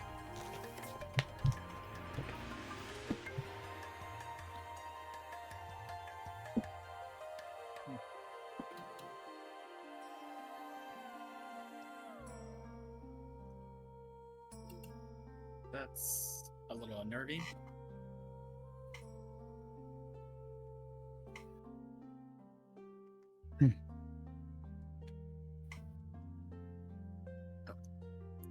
Are those mosslings still around, Draco? Yeah, they're still sitting in the bushes. They seem to be sharing that rind that Kaido gave them. Adam's gonna nudge Fu and point over to them. Huh? Look, there's little forest spirits. I know you can talk to spirits. They give me this berry, and Adam will hand you that strange berry. Well, then you should keep it. It's a gift for you, not for me. Just wanted to show you. You should just go say hi too. They're really nice.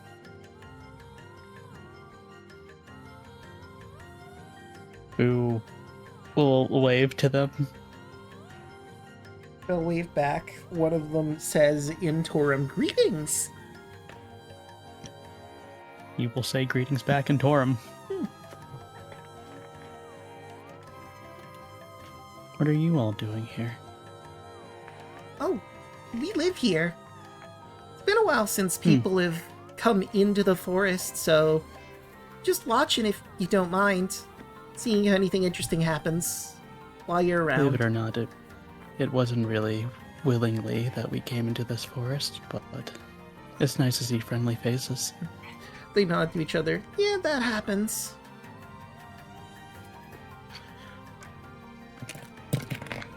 Oh, by the way... Oh, yeah. I just noticed what Rodden put in there, that Adam is sleeping somewhere between Holly and Harold, still shirtless, and I rolled something for that. Everyone... I think everyone has a passive insight above a 6. Holly woke up, turned, and looked at shirtless Adam, blushing, and just shot up.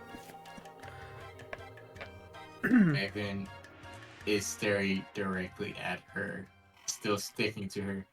I saw that. I don't know what you're talking about. I saw that. I have no idea what you're talking about at all. I'm just waking up. Dad. Why does he need to know? Nothing is happening. I'm telling Dad. You know, Ivan, you suck sometimes.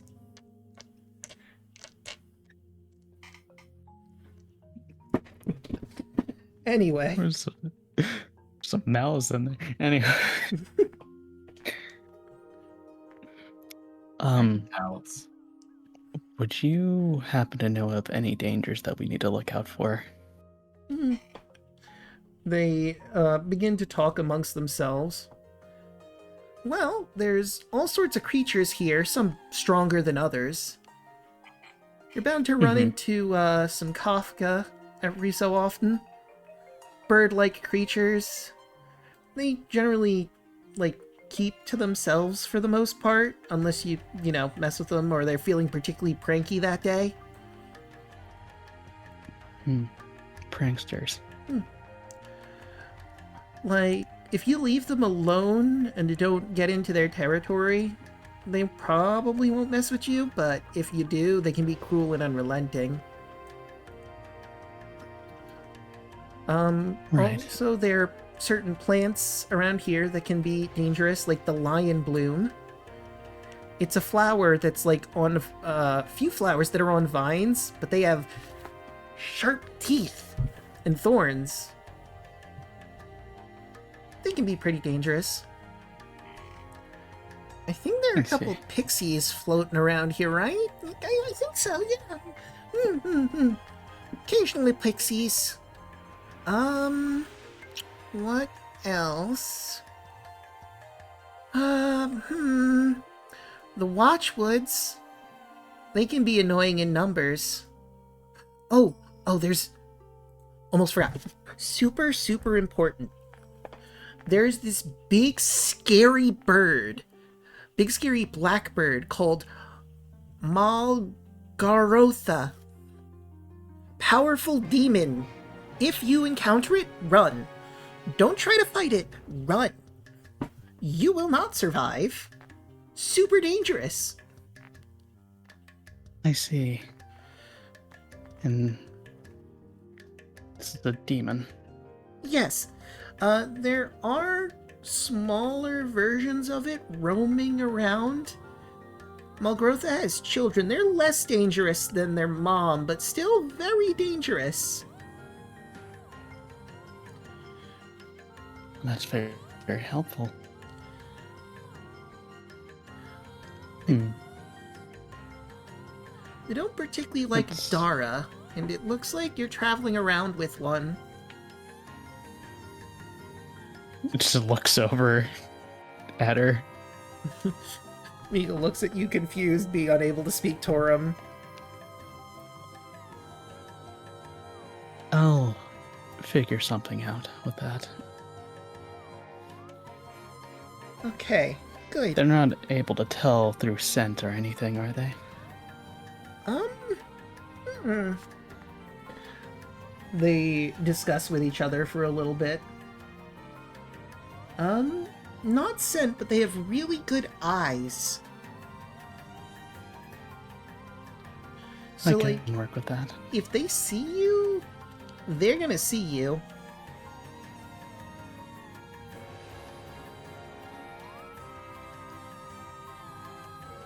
Well, we will figure it out as we go. Anything else I should know?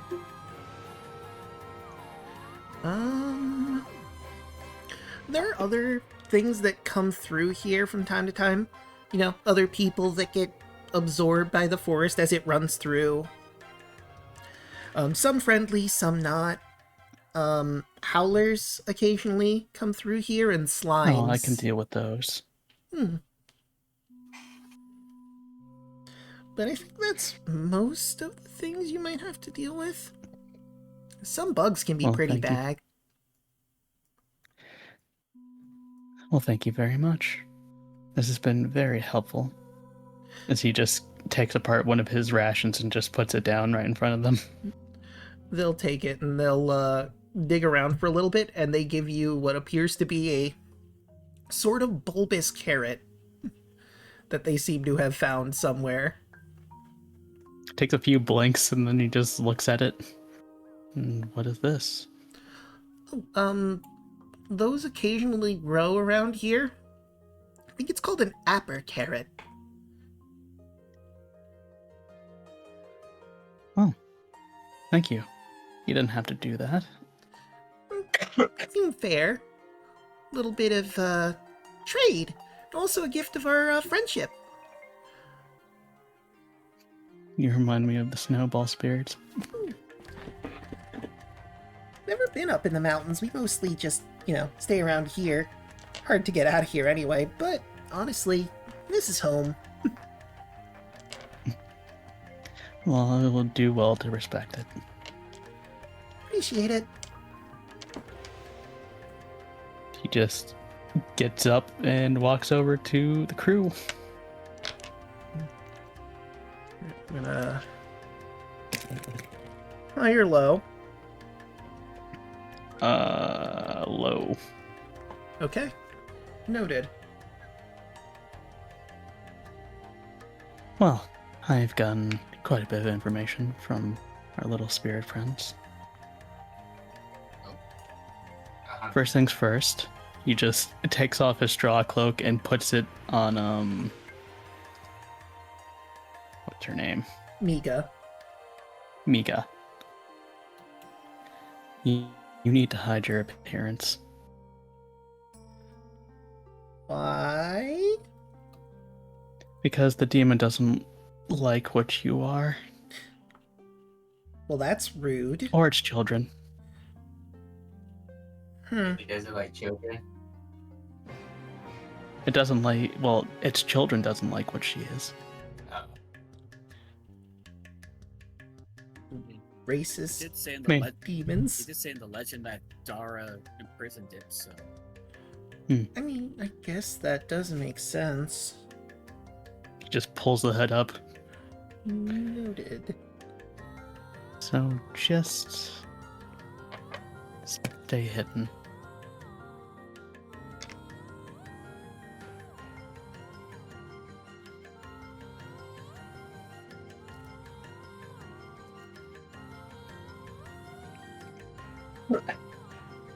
So you're just putting a cloak on her, right? Yeah, my straw cloak. Okay.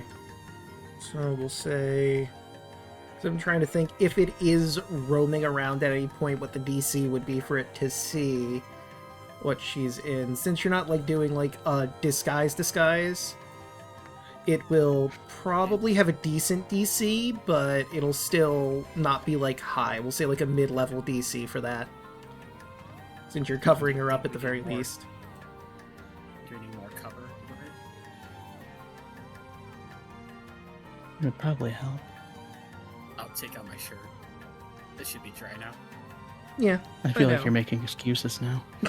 Ivan looks What are at you him. talking Put, about? Ivan looks, put on a shirt. You hippie. Nah. You even know what that word means? Maybe. No. Got it. Well, it's better just to make sure that Miga stays safe.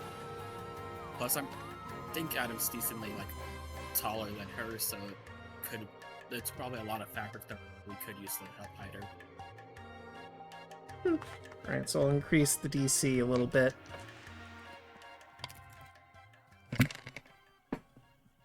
Listen, Hoshi, I'm gonna stay shirtless as long as I can in this campaign.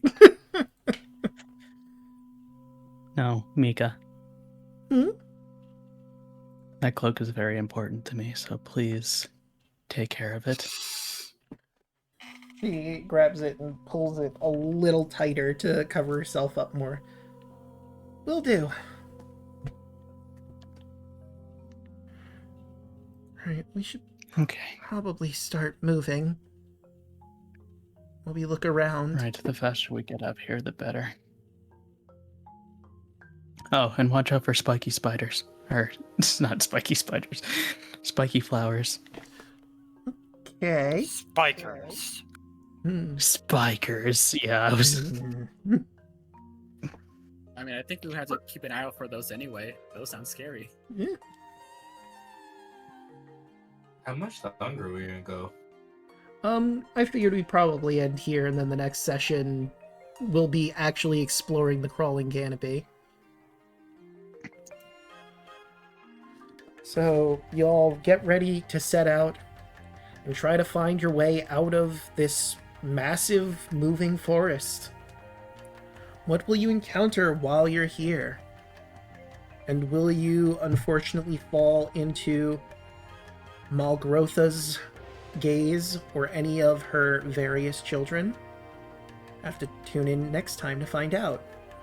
Also, for note-taking purposes, I'm going to put it in the Roll20 chat how that's spelled. Malgrotha.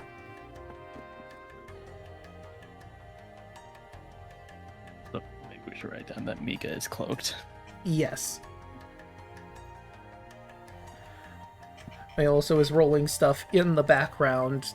Don't worry about it. I'm worrying about it. Alright.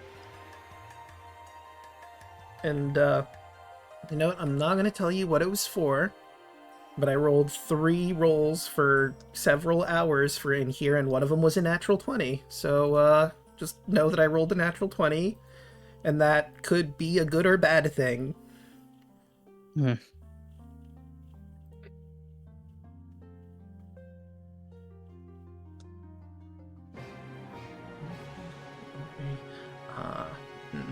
Noted.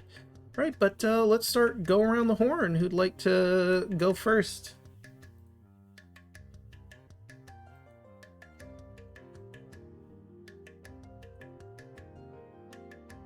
I mean, I can go first if no one needs to head out quickly. Alright. And you can just find me here on. You can just find me here on Wednesdays playing the increasingly more and more shirtless Adam. So you know what? It's fine. This may or not. This will be a recurring bit. But that's what Well. Had a fun time today. Listen, Holly can touch if she wants to, but that's a different story. We'll go to the next person. So, I don't know. Let's go to Cryptic. Let's start with the line. Hello, my name is Cryptic Saiyajin. Find me at Twitter/Saiyajin. World Domination Wrestling on Saturdays.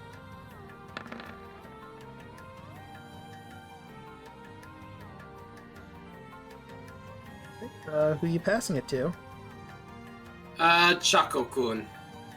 Hello, I'm ChalkyZombie101. You can find me all over social media as some form of ChalkyZombie101. I stream on Twitch Tuesday. You can find me, Draco, and Hoshi doing Baldur's Gate 3, where we're currently in the fight against Orin when she isn't breaking our game. So tune in for that. And then Wednesdays you can find me here doing Obojima and playing Kaido. And then once we finish Obojima, we will be moving on to Crooked Moon, and you'll find me over there as well. And then earlier in the days, you can find me and Cryptic over on twitch.tv/twitchtheperson for our Power Rangers Cyber Strike campaign, which we just wrapped up our last arc earlier today, and are going on a very small hiatus because Twitch, like many of us, is a person, and people have things that they need to deal with and settle and figure out, and he is one of them. So we'll give him the time to do that. Plus, we wanted to get ahead of the crazy holiday antics. Yes. So I'm not saying that you won't see us until the new year, but it is a possibility. It just depends on how soon things can be figured out. And then Thursdays you find me on Draco's channel for party games. Hoshi, go. I'm Royal Hoshi. You can find me on all social media as Royal Hoshi. Tuesdays you can find me, Draco, and Chaco playing Baldur's Gate 3. And hopefully we can finally kill Aura without her bugging out. She only has 30 HP left. I want that bitch dead. I want her clothes.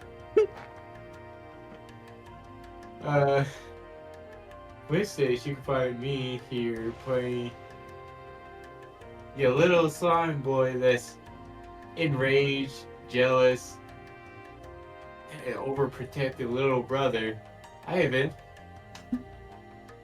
As we continue on going to the forest, And Friday, you can find me on my channel as I go through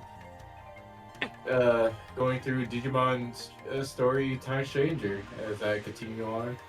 And I have some grinding to do on certain Digimon to get who I want for my team. And that's it for me. Than, your turn. Hello, I am Thanatos. You can find me here playing as Fuyuhiko. This is his first time killing somebody. And on screen. But it's fine. Had a lot of fun. You can also find me over at the Lost Nights on Thursdays, but we are still on hiatus because scheduling conflicts. And other than that, nothing else. So that just leaves you, Draco. Hello everyone, you've already found me here. I stream Monday, Tuesday, Wednesday, Thursday, and Fridays. Monday is Persona 5-3 Reload, where we're starting to close in dangerously close to the next full moon, which more than likely means we're going to be fighting another big shadow, you know, if patterns matter for anything. Tuesdays, you can find me, Choco and Hoshi here, where we hopefully will get to kill Orin, goddammit! Wednesdays, you can find all of our heroes here as they go through the crawling canopy. What horrors lurk within? Will they be able to find their way out? You'll just have to tune in next time to find out. Thursdays, I play AI Somnium Files Nirvana Initiative, where we're about to dive into a suspect's brain to see if he has anything to do with a video that was released in the past that might be related to the murder that we're currently investigating.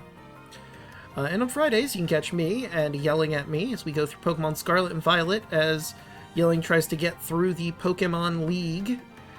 Well, tries to get the team up so that they can go to the Pokemon League, and I try to get to the secret boss of Blueberry Academy. But with all of that said and done, how about we find someone to raid? Who is live? I have MJ McFly doing State of Decay 2 along with Iroh. I have Hinedu doing